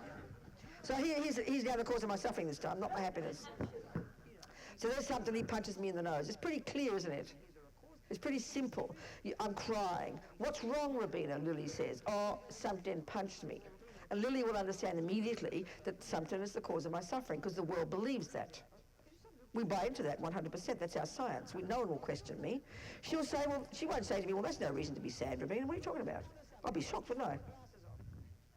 Because that's the view we have. The default mode is, I'm suffering because he punched me. Pretty simple. So naturally, the solution there is you have to either punch him back or sue him or divorce him or get him in jail or make him punish him. That's pretty reasonable. That's our policy in this world as well. Look at the world. Look at the behavior of the world. This is the default philosophy of the world. This is what Buddha calls the samsaric philosophy. And it's also our scientific philosophy and our psychological philosophy. And he simply disagrees. He's not being moralistic and says we're naughty. He just says we've got the wrong view. He says we've got the wrong recipe. We're not being scientific. This is not science. He says it's false science. It's not accurate. He doesn't say Samden didn't punish me. And he doesn't say that it's not cool that Samden punched me. He agrees it's not cool. It's called immoral behavior. You shouldn't punch. But the point that Buddha's making, because it's more nuanced, is the punch is merely a catalyst for my suffering. It's not complicated, but it's just not, it doesn't make us happy. So he says there are two main causes of your suffering, Robina. The first is the very cause of even why it happened in the first place. We never asked that question. And that's called karma. So that implies my consciousness going back and back, Samdhin's consciousness going back and back, and at some point, 2.5 lives ago, or 1 million lives ago, whatever. Simply speaking, this consciousness did an action, karma means action, an intentional action of harm, motivated by delusion. So there's two causes of suffering, karma or action, motivated by, impelled by, informed by a delusion. Two causes of suffering, karma, delusions, and they subsume to the one. Delusions, finally. When the delusions, on the basis of delusion, anger, jealousy, depression, body and speech do actions, don't they? The body and speech are like the servants of our delusions, and indeed body and speech are the servants of our virtues as well. That's called helping people. So karma is intentional action, not just punch. Intentional action of the mind, I will punch because he's a creep. So then action, intentional action with the body, motivated by the mind and motivated by delusion. That's karma and delusions, simply speaking. So that, because every millisecond of what our mind does, Buddha says, leaves an imprint in the mind, leaves a seed in the mind, leaves an impression, a seed, a tendency. So the really complex, highly sophisticated, subtle, complex workings of karma is then to understand intricately, and you only can finally do that when you're enlightened, to know exactly, if we look at the fruits of our karma, exactly what caused what. Like you're a really brilliant botanist. You know exactly every fruit and the back, which cause was it? What was the cause of it? So just looking at the principle, the experience of being punched by Samdhin, and clearly not in the context of Kung Fu class, because I wouldn't call it suffering. I'd be happy to be punched, I wouldn't mind being punched. And in fact, my Kung Fu teacher, Mr. Lee, taught me that if he punched me, I have to apologize to him because I didn't get out of the way in time. I take responsibility for it, you see. So he wouldn't be upset if he got punched. That's different. So clearly it's a situation here where he punched me and I get upset. And I'm saying, how dare he punch me? I don't deserve it. Well, Buddha says right there, mistake, honey, wrong assumption. You do deserve it, in the sense that you must have created the cause. So one of the fundamentals of karma for Buddhists, like natural law of botany, if the fruit ripens for you, you planted it. So if he's kind to me, why are you happy, Robina? Lily says, oh, Samdhin's so kind. He's kind to me and looks after me. So the assumption there is he's the main cause of my happiness. The assumption in the other one is he's the main cause of my suffering. Buddha says, technically, you've got it wrong. He's not the main cause. He's merely a catalyst for my happiness or my suffering. The main cause in each case is my past action, and in the case of suffering, it's a delusion. In the case of happiness, it's a virtue. These are technical points. And because there's no concept in Buddhism of punishment and reward, because there's no punisher and rewarder, then you can't say it's punishment and reward. Well, we hear it like that because we've got the default mode of believing in a punisher or a rewarder. That's how we all think. It's our dualistic view. Don't blame the Catholic and the Jewish mummies. It's our own philosophical misconception. Try to think this stuff through clearly, analyze it, get past the emotion. It's technical. This is technical. This is like botany. But for us, it's so riddled with emotion and blame and guilt and shame and bad and garbage, It takes time to unpack all that. This is technical. Because Buddha says every millisecond of every sentient being, every millisecond of what they think and do and say programs the mind. Sow seeds, which means unless you pull those seeds out, they will ripen in the future in 4 ways. Any of 4 ways. First, the main one is the type of rebirth you get. Dog, spirit, hell being, God, human, whatever. Then it'll ripen in that life, so let's say in our lives, it'll ripen, our negative actions will ripen as an experience similar to the cause. So if someone lies to you, you can deduce logically you have lied in the past to that person because they've got the impression in their mind, and when they hear your words, they don't believe your words. Someone else might believe your words, which is the proof that you have spoken the truth to them in the past. Then it'll ripen in that life. It might ripen as a person stealing from you. An experience similar to the cause created by you. Your life is your garden. Whatever ripens in your garden, you planted it. Way back whenever. So that means you've stolen in the past, or you've not been generous in the past. Let's say you'd never get credit from the banks. They won't give you credit, they don't trust you. It's because you've stolen or not been generous. All you've got to do is look, the experience is similar to the cause. It's really easy to see. It's all the stuff that happens to you in your life. And that means, usually, at the hands of others. We're very social creatures, aren't we? So Buddha's saying we've got this intense history with each other from countless lives. Of course, the scientific model doesn't say that. We get born to parents, which seems pretty abstract. I mean, pretty kind of random. They make, in fact, it's not random, they make me. You don't think of me as a separate entity. My mummy and daddy made Robina. And out pops Robina, you know? And I'm the product of their handiwork. That for Buddha is the nuttiest idea he's ever heard. It's demented. It's just as demented as saying a superior being could make you. A superior being, he uses the same word, could make you, but you'd be a superior being too. You can't be separate, you can't be ordinary. That's a whole very interesting discussion, that one. We're not the product of someone else's handiwork, Buddha says. That's schizophrenic. We're the product of our past. Very simple. Your garden is a product of what you put in the garden before. Your life is your garden, so it's the handiwork, it's the fruit of what you put in there before. It's not a complicated concept. You just got to assume that mind isn't physical, and you've got to assume continuity of consciousness, which is not too difficult. Just have to assume it, take it on board, hypothesize it, you know. This is Buddha's view, his findings. So in terms of this life, it's very clear the experiences that we don't like are the ones that are mean. The punch, the mean words, the ugliness, the cancer, you know. No, there's two kinds of ways that karma ripens, that things happen to us in this life. One kind is called experiences similar to the cause, which is usually, I'd say, personal, what people and sentient beings do to us. The cockroaches, you know, they shit in your spoon drawer. That's personal karma. Hi, cockroaches.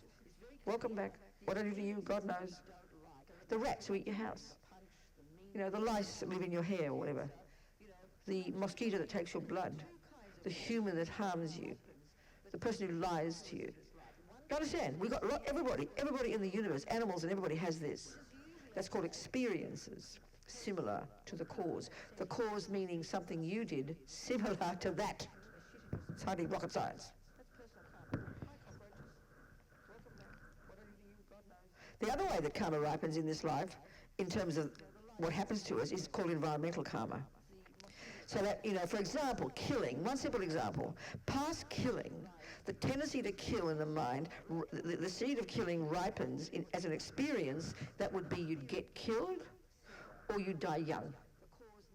Look at the world. Trillions of examples of that, aren't there? Get killed or die young. Be killed by others, I mean, or die young. The environmental result of killing, it's still the external world, but it's more distant in a sense. It's like, no, it's not more distant, it's different. Your body would be unhealthy. You'd always get sick. Food would harm you instead of nourishing you. That's environmental karma. That's personal, but it's kind of different, isn't it? Or maybe you'd live in a place, like a really ugly place, where people are dying around you young, like sick people, you know, that kind of, that's called environmental karma. Can you hear this? So if you think of the way things manifest environmentally, the way things manifest as an experience, that's the entire world out there as far as you're concerned. That's it. There's nothing left over after that. Then there's your tendencies. It's the third way your karma ripens in this life. Your tendencies, your own personality traits, your own characteristics, your own mind.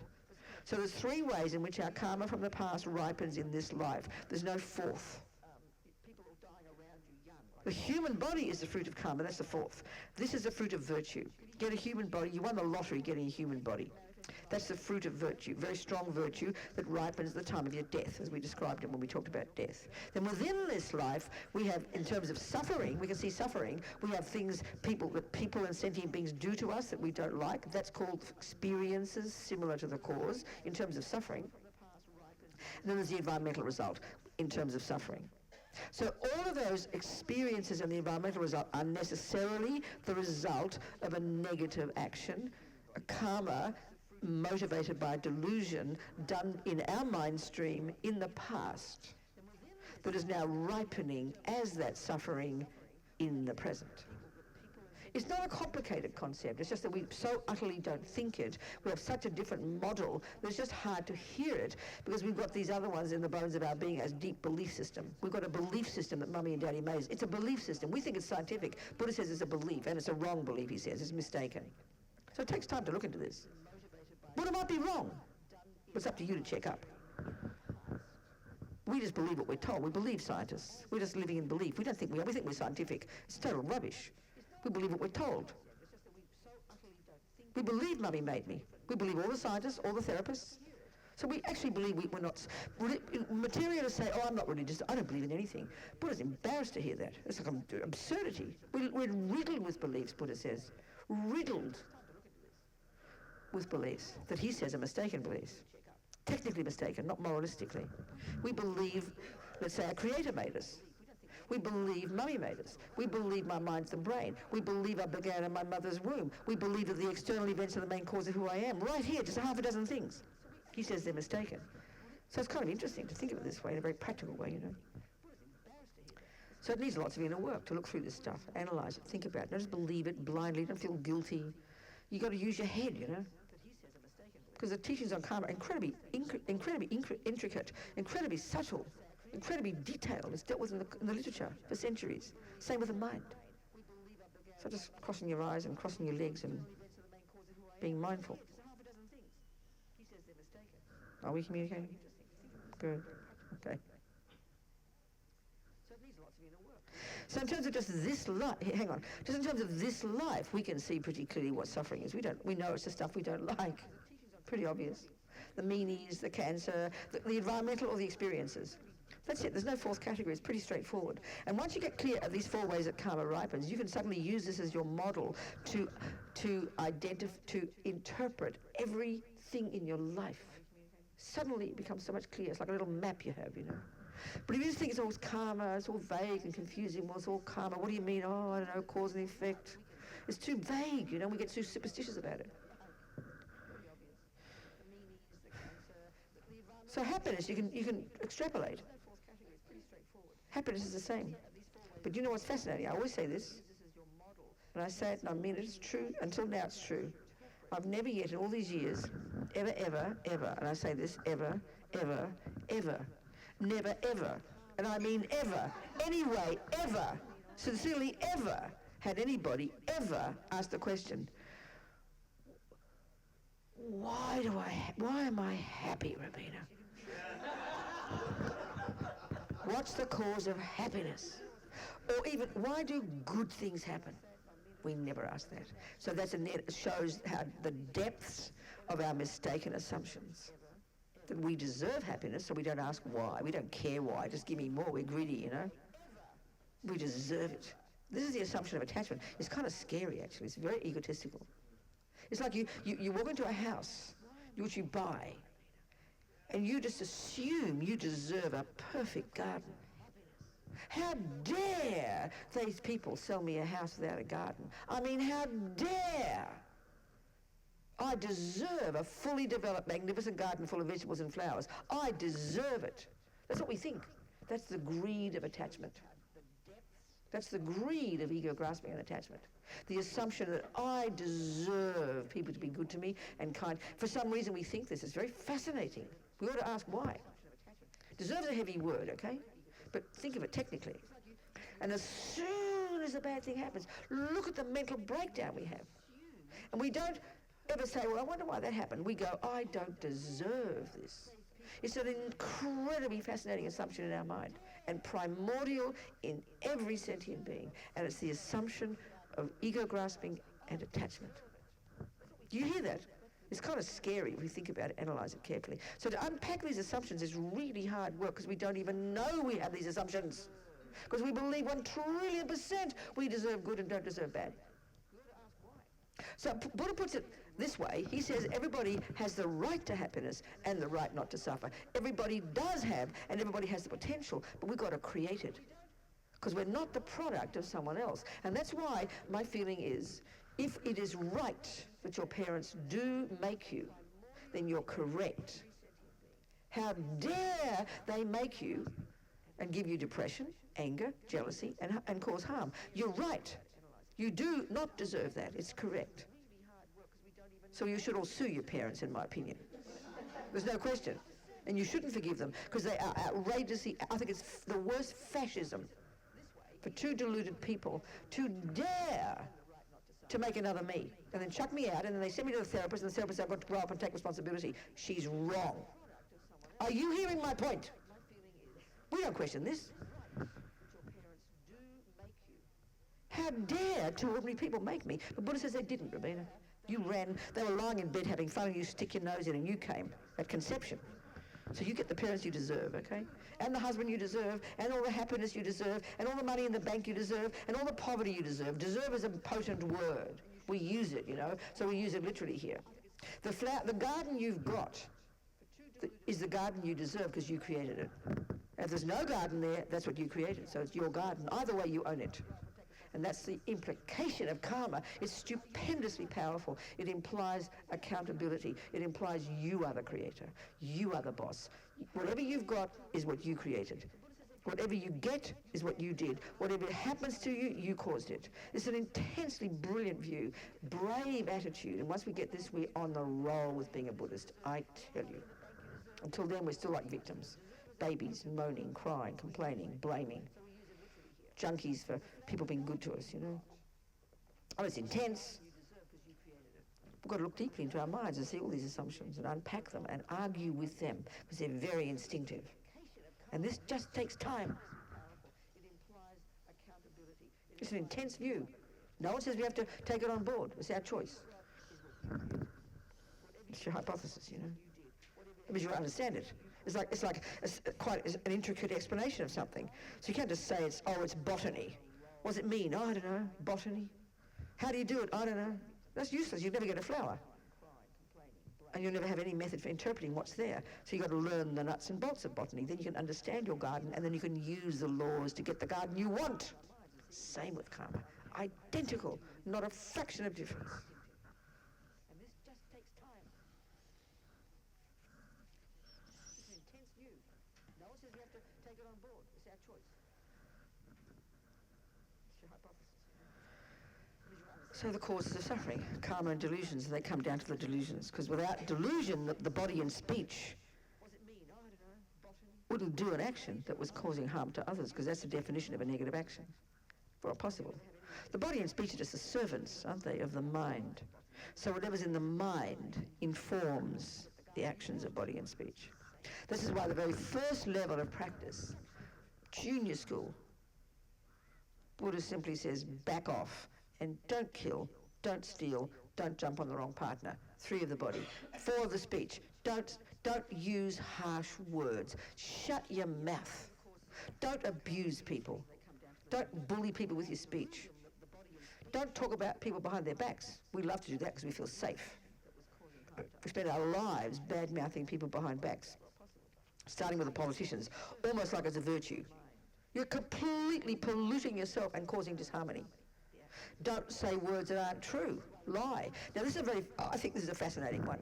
We might not consciously lie, okay, but because we're all clever and very well educated, and because we've got big egos, we just love to vomit out speech. So the moment someone says something, you know, we want to show we will know the answer. Even if it's like, what time's that shop close? 5 o'clock. Oh, are you sure? Oh, yes. And then you get there and they're closed. Oh, I thought it was. So this is not real lying, but it's speculating. And because we're so eager to be seen as a good girl who knows all the answers, we actually, much of the day, we're vomiting out rubbish. Or she doesn't want this because she thinks this, and I know she doesn't want that because she said this and doesn't this. We have no idea what we're talking about. And we're misleading people all the time. It's not out and out lies. We don't even know we're lying, and that's even worse. We've got to so watch our speech, I can't tell you. We mightn't run around raping too many people, okay? We mightn't run around killing too many people. We are really good at using our speech to make a mess of our lives, you know? And that's mainly for us humans. So this is the one about control. The first level of practice, control your body and speech, is huge, deep, profound meaning. We can harness the energy of our body and speech, which is what impacts upon others. First of all, others are really happy. They all get to love you. As Lama Zopa says, all the rats and roaches have a party because you leave them in peace. But you are the beneficiary. The first reason Buddha says don't kill and don't steal is because of you. Because if you steal and you kill, he says, you sow seeds in your mind that will ripen in the future as those very experiences. It's for your benefit. The first level of practice is for your benefit. The bonus is the rats and roaches have a party because you leave them in peace, but you are the beneficiary. It's very powerful, this point. You've got to get this one, you know. And of course, understanding it by unpacking it all and analysing it carefully.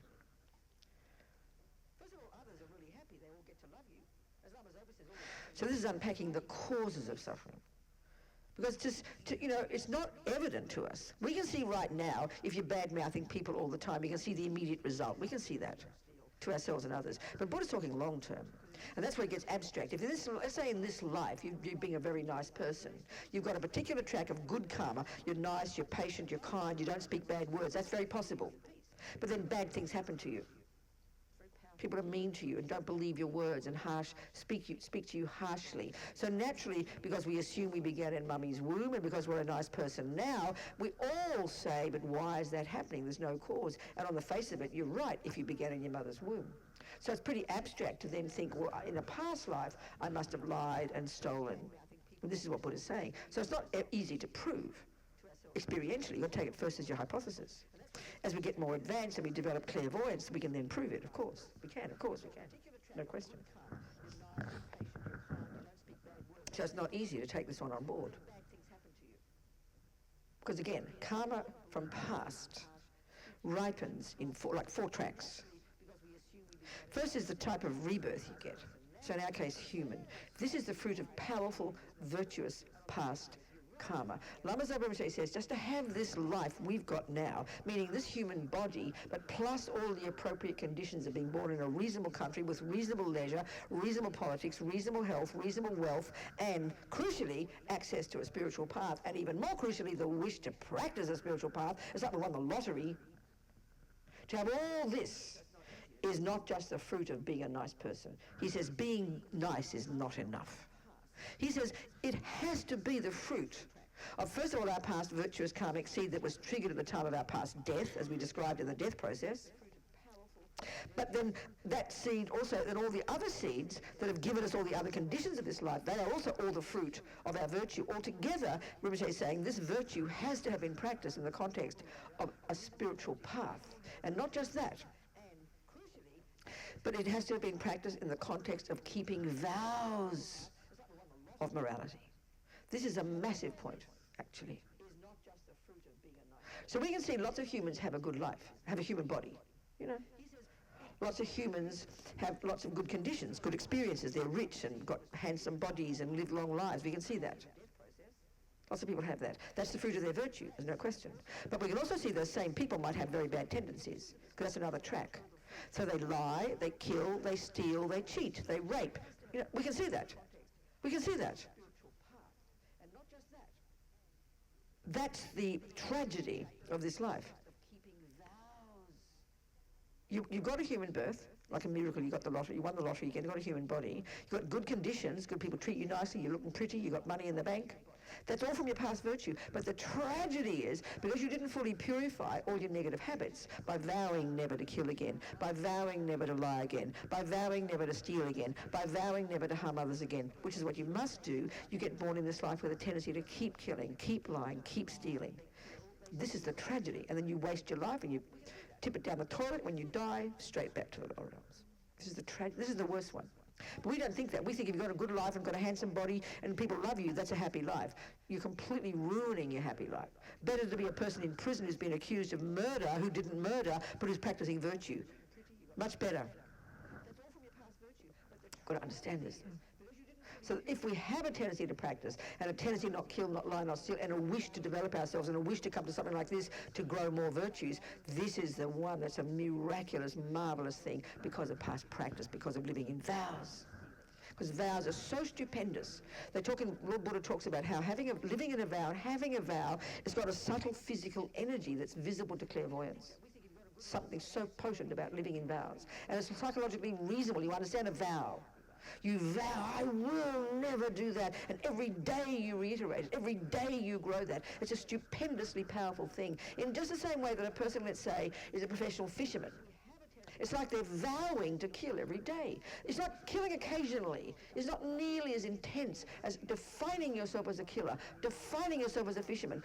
And every day, every decision you make is in the context of being the best fisherman. Every choice you make, everything you buy, everything you do is in reference to being the best fisherman. This is far more powerfully negative. The habit is far more powerfully negative. It's obvious than killing every now and again. It's just the same with virtue. Being nice every now and again is lovely. Not killing every now and again is really good. But we get really confused. Right now, our lives are not too bad. We're not driven. It's like in India, dusk in the rainy season is like Jurassic Park. It's like the birds. You know, I remember this hotel in Varanasi, at dusk, the whole glass door was bombarded by this gigantic creature smashing into it. You can't breathe there. You can't walk without slaughtering countless beings. So you'd really have to make effort every day not to kill if you lived there, wouldn't you? But look at us, I haven't met a mosquito in Boston ever since I've been here. I haven't met a fly, I haven't met an ant, I haven't met a mouse or anything. That means we think, oh, aren't I lucky there's no mice. So there's no mice, there's no ants, there's no mosquitoes. Therefore, there's never once that you're thinking I shouldn't kill, because you don't meet a being who needs to be killed, right? So we think, oh, aren't I a good person, I don't kill. Well, there's no one needing to be killed. You're resting on your laurels, and you know what? That's from past life. Because you didn't kill in the past, you're born with a habit not to kill, and you've got the environmental result where you live in a nice flea-free house, an ant-free house, a cockroach-free house. Are you hearing me? You're not being good at all. You're resting on your laurels.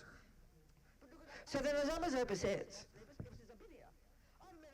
we have to have practiced vows in the past to have this condition. So therefore, we have to continue to live in vows.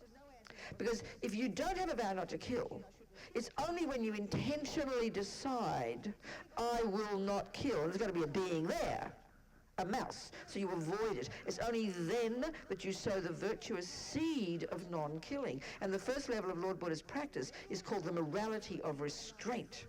It's not just some abstract idea that merely not killing is good. Merely not killing, if there's no intention, there's no karma of not killing. And we need bucket loads of strong, intentional, non-killing karmic seeds in our mind to get a decent life even. Are we communicating? So when you have a vow not to kill, when you define yourself as a non-killer, and you vow in front of somebody who represents the Buddha for you, and you keep that vow every day, and you purify every night, you've got this blissful energy that's kind of so evident to clairvoyance that you're a moral person. And 24 hours a day, you're ticking over virtuous karmic seeds and purifying your mind. So it's a no-brainer to live in vows. It's an easy way to practice Dharma. We all worry about what's my practice, what should I do, you know. Just live in vows and you can put your feet up and watch television and eat popcorn all day. And I'm kind of not joking. You've got to hear my point. Vows are said to be so potent. Lord Buddha talks like this. But we often don't think about it. It's just boring. Oh, vow, I'm not allowed to do something. It's got enormously powerful energy, practical. So originally it says a person who's doing lots of practice day and night, but doesn't have a vow not to kill, and one person merely keeping their vow not to kill, the second person is creating infinite more virtue and infinite more purification because of the potency of vows. So this is a technical thing. We've got to think about it. It's not evident to us. So as Lama Zopa says, we're insane not to keep vows, and we're insane not to do the purification practice every night, which reiterates those. It's the best way to live your life. Everyone wonders, what's my practice? What should I do? Just live in your vows, please. Live in the vows of morality. Purify every day, and you do a bit of extra practice. Watch your breath, yeah, do those things. Wonderful. But the vows, living in vows, practicing this potent morality, that's your main practice. That's sowing all the seeds that'll bring all the best results in the future. Are we communicating here?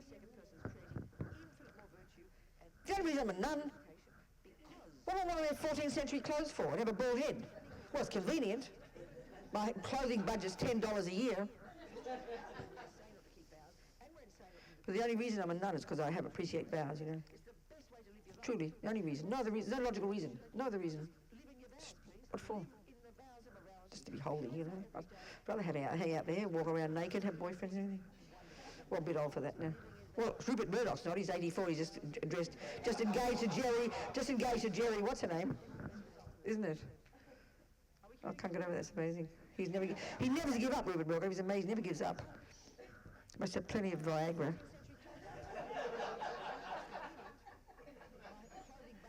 His mother died when he was 101, so I think he's optimistic. And she was very not senile. She was a really focused, intense lady in Australia. She was well known, you know. So he's hoping he's got another 25 years, but he doesn't realise 25 years will go in 1 second. He'll be dead before he knows it. It's all right. It's okay. We'll all be dead before we know it. I'm raving on again. So are we communicating about karma here? So, questions, come on, questions, yeah. So, can you explain about vows and about Refuge and... Yeah, absolutely. So refuge is the first step you take once you've thought about the Buddha's path and decided this seems to you. You've thought about Buddha and his methods and you want to take on board and rely upon Buddha and his methods, so then you formally take refuge. So Geshe here would do it regularly, doesn't he, Marianne? But normally, you know, if you don't have necessarily a teacher here, you know, if you relate to a certain teacher, you can ask them. And often it's not, obviously you want to have a relationship with a person, you want to feel close to that person. And you know, you don't have to take it from a person if you don't want to, but you need to want to take it from a certain person. It's the most beneficial thing, best one, you know? If you're close to that person, they become one of your teachers. And then what you do when you take refuge, you're committing to abide by, generally speaking, to attempt at least, you're not taking vows yet, but you're committing. A commitment is a decision to do something, and a vow is a decision to refrain from something. They're quite specific. So when you take refuge, you commit to several things. You're committing to at least repeat every day, 3 times in the morning and at night, to reiterate your refuge. I take refuge in Buddha Sangha 3 times, minimum that. You commit by offerings, which is why it's helpful to have an altar and you learn a little offering. It's really powerful to do that. You commit to do some kind of study and practice every day. You commit to offer, before you shove the food in, mindlessly you do a little prayer that you think of offering to the Buddha, you know, you think like that. You commit to try to be kind to sentient beings. And you commit to have real respect for the images that represent the Buddha, the Dharma, and the Sangha. Basically, those kind of things. There's more detail. Basically, a few things like that, you know? You commit to that. And then when you take vows, it could be at the same time, it could be later, depends on the person. You then are vowing not to kill any sentient being. And that means intentionally. And that's where you've got to understand the logic of karma. If there's no intention, there's no karma, pretty much. So we'll analyse this in a second. We've done it before when we talked about the mouse, you know. You decide, you vow to not intentionally say words that aren't true. You vow to not create sexual misconduct. And the text is dealt with in fairly much detail, but generally speaking, certainly if I were to give it, which I wouldn't hear because it's not right protocol, because you have a resident teacher here and he's a monk and he's more advanced than me, so it'd be very rude of me to do it here, you know. But if I were to give it, would be to not cheat on your partner or take someone else's partner, basically. Then there's a vow not to take intoxicants. You don't have to take all of these vows. You can refrain from any of these, you know. And then your 5th one is not to steal, not to take what's not given to you. There's, you know, quite specific details about those. So the thing is, so then that's what you do if you took refuge and took vows, essentially that. Yeah? Does that answer broadly? Okay. But let's look at more detail about exactly what it is that determines what kind of seed you plant in your mind when you do an action. And this is, we've got to be pretty precise about this. It's quite detailed, quite technical again. It's all technical, you know, like botany. What time about lunch? Any minute? 12:30. Oh, 10 minutes, okay. I don't feel like I'm ready for another break already. Okay. And I didn't eat breakfast. I understand, darling. Okay, you're good then. So, okay, we'll go to Okay. Obviously, when you're talking about botany at a simple level, it's simple, but you get the principles, but you can be a really sophisticated botanist. We know that. You know, you get to an incredibly subtle level. The same with karma. It's got to be. We've got to start with the principles. So when we understand the word karma, is really the word intention. It's very broad, but in other words, it's the presence of the mind in an action. It's the presence of the mind, because that's the one that determines karma. This is a crucial point. So I always use a simple example of killing that mouse, you know. So in order for any action we do to be what they call a complete action, which is an action that sows a seed in the mind that then will grow more and more seeds and get bigger and bigger and bring many fruits, in particular of a type of rebirth. So human birth is the fruit of a complete virtuous action. A suffering rebirth is the fruit of a complete non-virtuous in action, roughly speaking. So, okay, in order for that action of killing the mouse to be a complete action, which would ripen as many suffering rebirths, because one seed brings many fruits, we know that. Energy is dynamic, it expands and grows. Doesn't stay static, you know. So there have to be 4 things in place.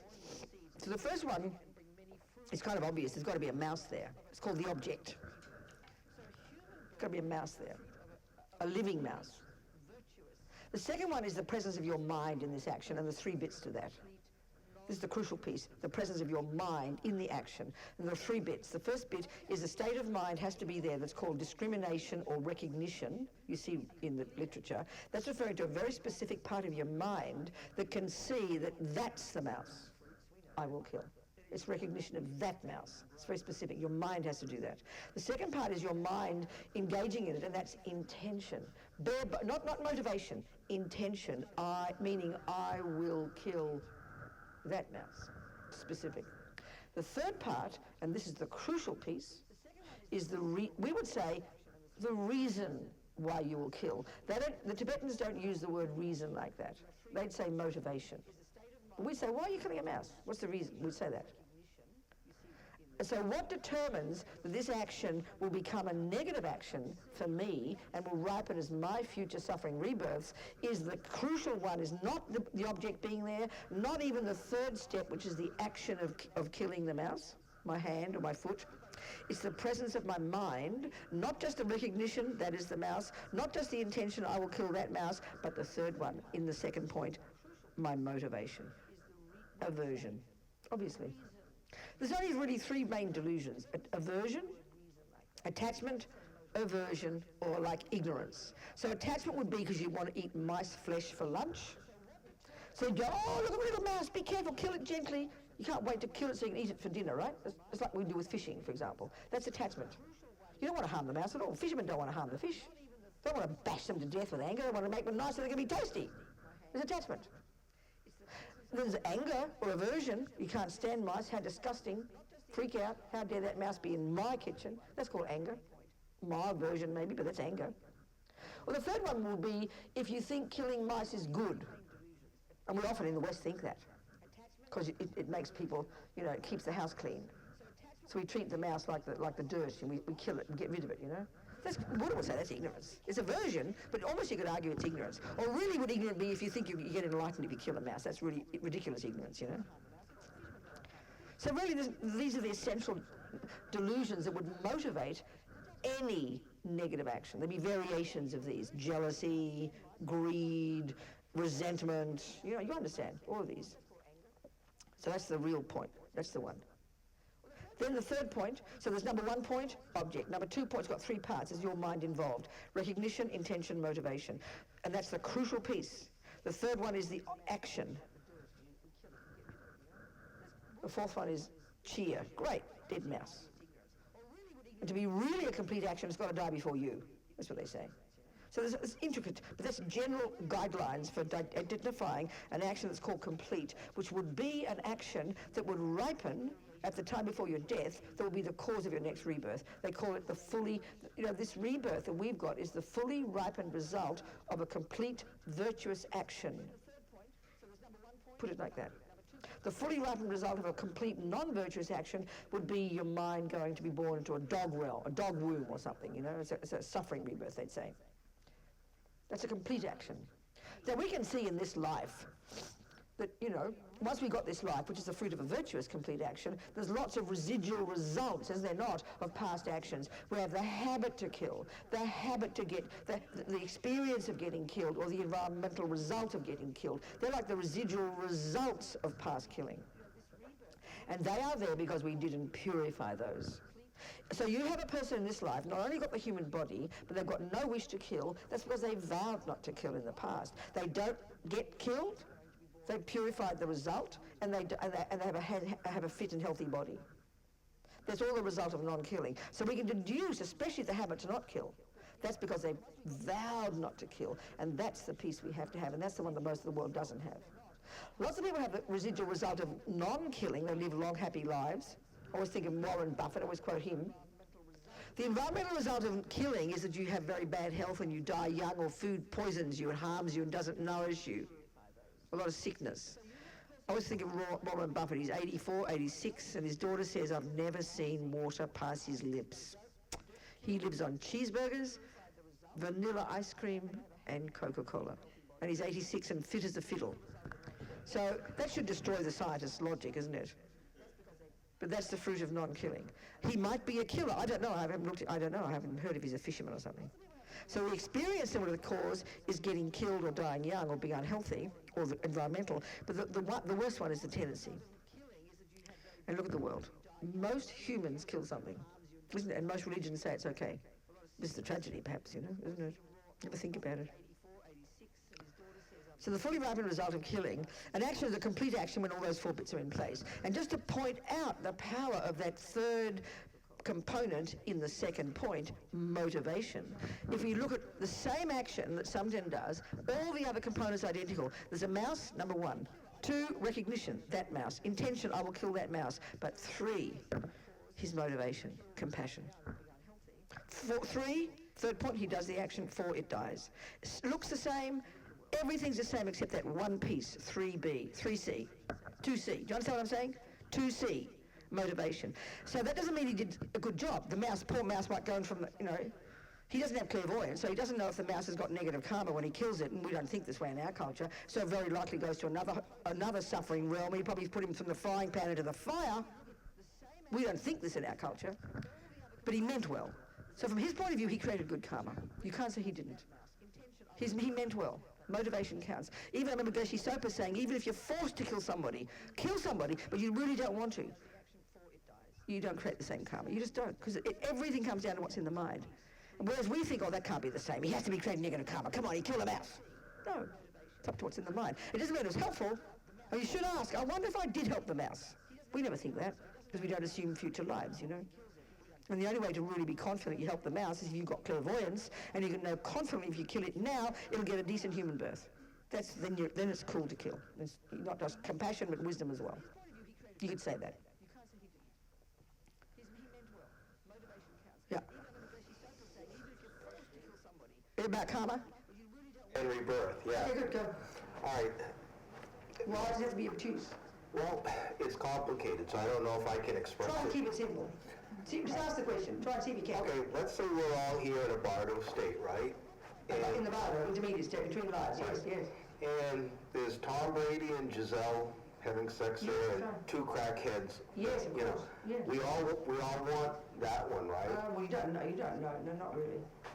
I don't want the It's crackheads. not as cognitive as that. It's not as conscious as that. Well, first of all, it's like this. I'll tell you, this is very funny. This is hilarious, actually. It makes me really laugh, this one.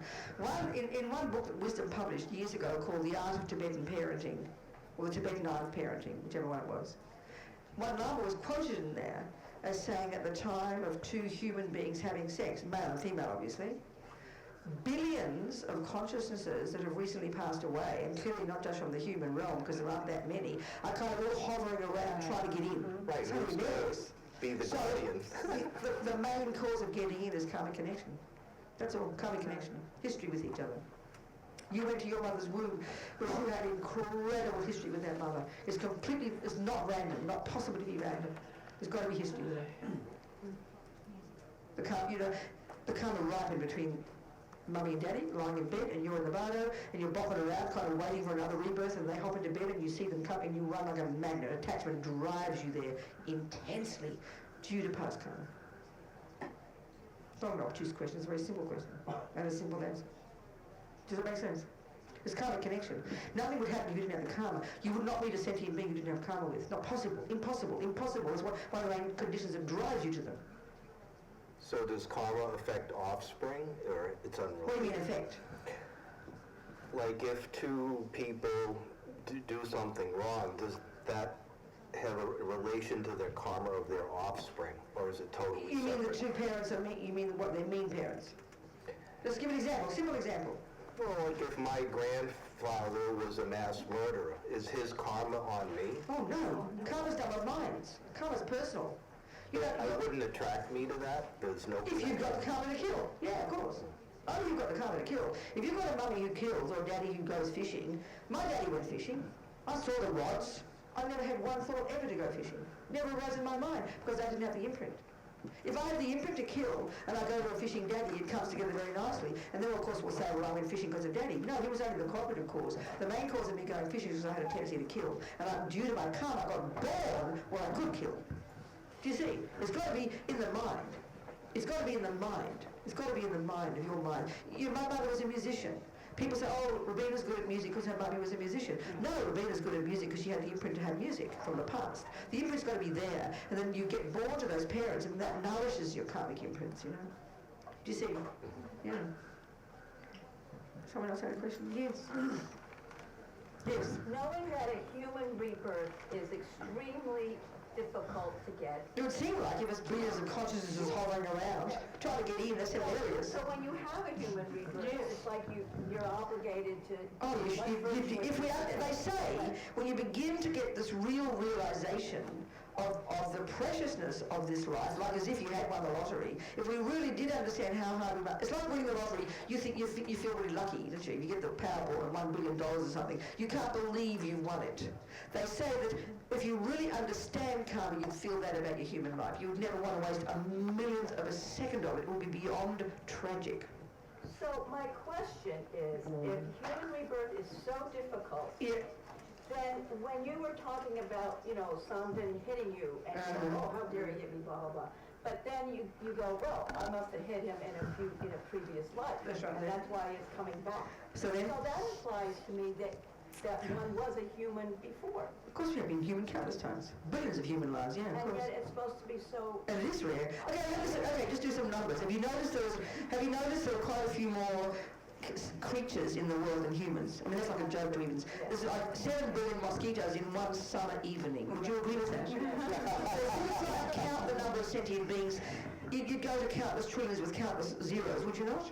Absolutely. And then you see there are 7 billion humans. Well, then obviously it's easier to get a mosquito birth than a human. It's right there is the proof. That's enough for you to prove it. Is it not? Yes, cool. Well then, conclusion? Right there, it proves it. But your mind's beginning this, honey. Oh, okay. All right. I've always been on the assumption that this human rebirth that we have now, because it's a result of so much positive. But it is. You say it's not. And yet to think that we could have been human before. Well, how come you? Because that's how come sometimes hitting you. No, excuse me. Dogs hit each other. Animals hit each other. Right. Well, what are you talking about? You have been a dog. Why couldn't Stop. Okay. Wait. Your assumptions aren't correct. So please say it slowly. Why do you assume because something harms me that I've been a human before? Why couldn't he have harmed me as a dog? Why assume because we're human now that is the cause of his harming me is because I was a human? Why can't it be when we were dogs together? So you got that first point you made. Dogs together. Why not? Well, obviously, why not? Right. Or being a dog or being a human. Sentient beings have unequal status. We're all human, animal, God, spirit, hell. We're just variations of sentient beings. So we've got to broaden our mind, stop being so human-focused. All sentient beings are the product of this law. Every sentient being is experiencing the fruit of their past actions. Every sentient being has a certain type of karma, the type of rebirth as a result of a complete karma. Everybody has tendencies. Everybody has experiences. Everybody has environmental. The four are happening for all of us all the time. Are you with me? Yes. Okay. Okay. Thank you. Yes, Camilla. When an individual takes an action that's harmful to another sentient being, Sorry, to say it again. when an individual takes an action that's harmful... Does an action? Yes. Yeah. And, Like punches in the nose or steals or something? Yeah. Yeah. No, well, I wasn't going to use that as an example because the intention is noble. Oh, you mean the motivation? Using these words, intention means I will, and motivation is why. I'm using those words like that here. Intention is I will, and then the reason behind it, which impels it, is good or bad. Okay. So you do you intend to kill, but your motivation is positive. Exactly. Okay, go on. And, Then? they have insufficient wisdom to see That's right. the results of their action. And that's join. Say we better. We. Okay. Much better. So there is some karma, but not the full extent? Is that the... That's what I'm saying. Yeah. There's not. It can't be the fully ripened result of non-virtue because the motivation was pure. It can't be because the complete action of negative has to have the impure motivation. But there's still karma. Oh, well, good, yes. But it's not. It can't be the same result because every time it's like it's the same. If you make a cup. No. Like I think of a little kind of like a little edifice made of many bricks. There's many parts to that little tiny, they make a little miniature little thing made of many bricks, many parts, right? So you take one brick out and put a new brick in, the whole thing changes. Would you agree? It's a different category. Well, the same here. One action has got action, intention, acknowledgement, motivation, blah, blah, blah. I've got many pieces. You move one brick out called negative motivation, you put one brick in called positive motivation, the whole dynamic changes. So every factor counts, it has some role, you know? You can have crucially, especially, let's say you've got a mouse in your kitchen, but number 2 is missing completely. Your mind is not engaged. You don't recognise that's the mouse, you don't intend to kill, and therefore there can't be a motivation. Would you agree that that's possible? But the mouse is there, your foot goes on until it dies. So number 1, 3 and 4 are there, but there's no karma at all. How can that be? Your mind's not engaged. There's very serious bricks missing in that edifice. It's all in the mind. What? It's all in the mind. No! It starts in the mind. Oh, come here. Well, no, I just said there's the object, the action and the result, which is physical. It's not the mind. But it's pointing out as I said before, from the beginning, and ever since you've heard me, mind is central. This is the proof of it. Mind is central. Mind is what creates karma. I wasn't suggesting that. You said it's all in the mind. You just said it. All in the mind, you said. You did say it. I did. That's not true. It's not all in the mind. Then you said it starts with the mind. Yes. The mind is a central player. Yes. I understood that the karma is really the impressions in the mind. It is impressions in the mind made by the mind. You can't. A foot can't have an impression in the mind. So that's what I meant by it's all in the mind. I know, but it's not the right words. It's not all in the mind. It starts with the mind. Mind's the main player. And ends with Karma big. Huh? And ends with What do you mean? That, What do you mean ends with the mind? if it's the mind that continues, it's a continuity of consciousness. And if it starts in the mind, No, I don't think that way. You've got this nice. You like. No, it's not like that. Not a question of that. Time for lunch. Isn't it? Except Lily doesn't want lunch. Any more questions? We've got time. We've got lots of time. More questions, please. Come on. If you have questions, more questions. Any questions? Maybe no questions. No. Okay. So let's conclude here again. This is a typical, simple example of what they call a complete action.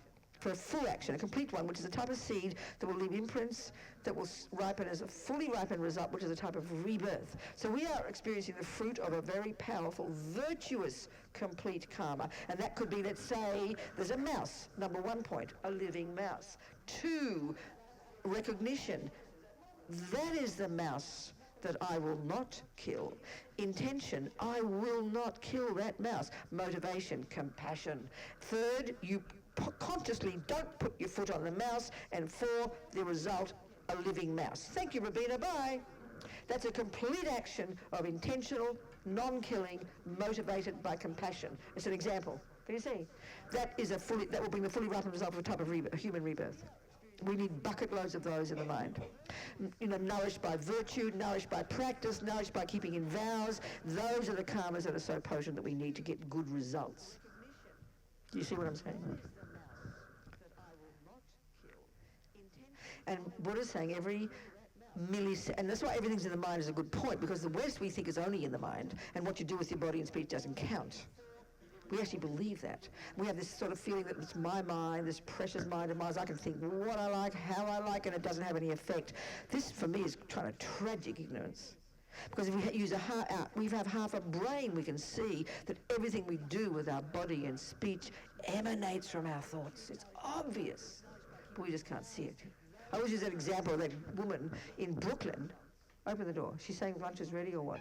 Is she a lunch person? Lunch is ready? 1 minute. Okay, thanks, Annette. So I quoted this one recently. This lady in Brooklyn, I read a couple of years ago in the New York Times. She looked into her husband's computer and discovered he was part of a cannibal group and they were going to kill and eat her. She called the FBI She got a panic attack. You would, wouldn't you? And so the whole point I'm saying is his defense lawyers were using the reasoning that they were allowed to think this way because they weren't doing anything wrong. It's just their mind. In other words, in our world, we really think we're allowed to think what we like. It's like this absolute permission, as if what we think has no bearing on anything, which I think you've got to think is pretty schizophrenic, you know. It's pretty bizarre, but that's what we think in our world. It's very, very weird, you know. And the long-term understanding of Buddha's view about the mind is that literally all these realms of existence, all the experiences, meeting enemies, meeting friends, having good things, bad things, health, unhealth, animal realm, human realm, all of it does indeed come from intentional actions. It was including the body that manifests physically and mentally and verbally. So it's massive. Everything starts with the mind. Not a creator, the mind. Everything's a manifestation of our mind. Not in a cosmic sense, in a literal sense. Karma is over countless lifetimes. Everything is manifesting according to our past actions. As Lama Zopa puts it, everything is our own karmic appearance. Ugly something, beautiful person, kind this, healthy body, delicious food, ugly food. It's all of that. The elements are there. You can't say there's not a piece of cake there. There is a cake there.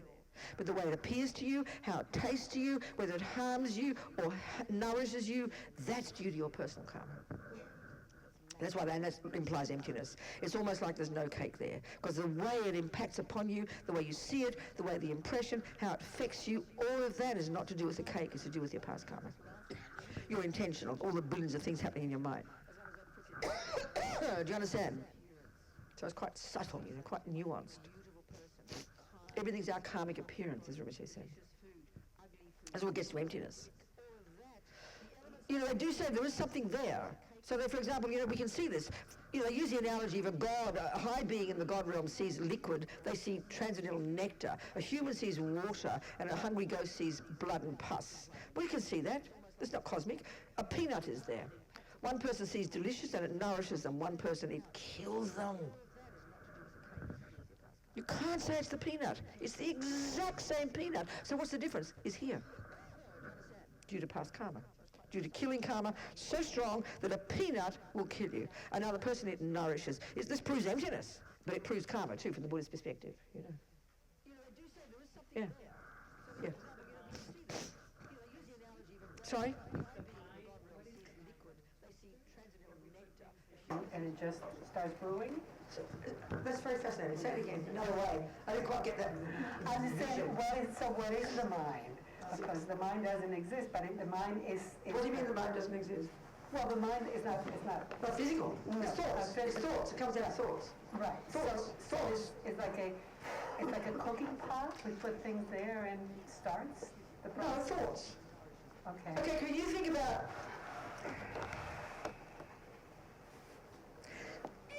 You know, this is karma of many lives. Let's say you're a good musician, you play piano brilliantly. If you go backwards, we could track it back, we could unpack it, and we go back to when you first began the first class, and you learned about A, B, C, D, you know, every good boy deserves fruit, isn't it? And you knew nothing about music. So would you not agree that playing the piano started with your mind? Yeah. It's true, isn't it? If you're a genius cook, you got to track it back to when you learned your first recipe. It started with your mind. Your hands do it, but your hands would not do it without the thoughts, would they? It's clear. So everything comes from the mind like that. So even realms of rebirth and human bodies and other bodies come from the mind, but it's just more long-term, not just in this life. Because everything we do in the mind, we can see it with being a musician or a cook. It produces the results. It's pretty obvious in a daily life. Your mind starts with learning one theory, and you become a genius musician with your hands. It starts with your mind. Your mind created your musician. It comes from your mind. Music exists in your mind. And you perfect it, so now you're a genius musician. So then we become a human as a result of virtuous actions. We get born as a dog as a result of non-virtuous actions. All the things we do with our mind have an impact upon the physical, which produce the next physical, the next. It's kind of complex, but it's all explained like that. Do you see what I'm saying? It comes down to thoughts. But over eons, we've had so many thoughts that we come into this life completely instinctive. And it's just from having thought those thoughts so often that it's second nature now. Like the piano, you've done it so often it's second nature. You just put your hands on the piano and the music just comes pouring out. It's not mystical. You know the years of hard work you had to perfect to make that happen. Well, you come into this life Like Mozart, oh, there's an old soul. Yeah, he's practiced piano really well. He got back into this life, he can do it again. The same with the murderers and the liars and the thieves and the pedophiles. They come programmed with those habits from the mind in the past, and you fall into that same thing. It starts with thoughts. The evolution of karma starts with thoughts. But you can't find the first thought. It just keeps going back. Do you understand? Okay, that's a lunch. Just think about lunch differently. Normally it's attachment in the mind. There's like we've got our rose-coloured specs on and expecting a nice lunch. We're expecting the lunch that we want. So if you walk out there and there's not one single thing that you like, you're going to get kind of stressed, but you won't say that, you try to be polite, right? But your aversion will rise. I don't like this, I don't like bread, I've got gluten in this, I don't like grapes because there's something, and I don't like peanuts because I get sick. You know? And then where's my bit that I took and someone else eating, you have a panic attack. So attachment and aversion. So we try to see it differently. Okay? We try to see it as karmic appearance. Just it's empty, has no inherent nature. And we're going to see this delicious food. We're going to imagine blessing with the energy of all the Buddhas. Oh, mahung, oh, mahung, oh, mahung. And we're now going to see it as oceans of delicious nectar. And we're going to think, well, if we could, we would offer it to all the Buddhas and all the holy beings and all the suffering sentient beings. If they could. If we could. And then, after we've done that, as Lama Zopa says, once you've thought that way, the bigger your stomach, the better. So please enjoy.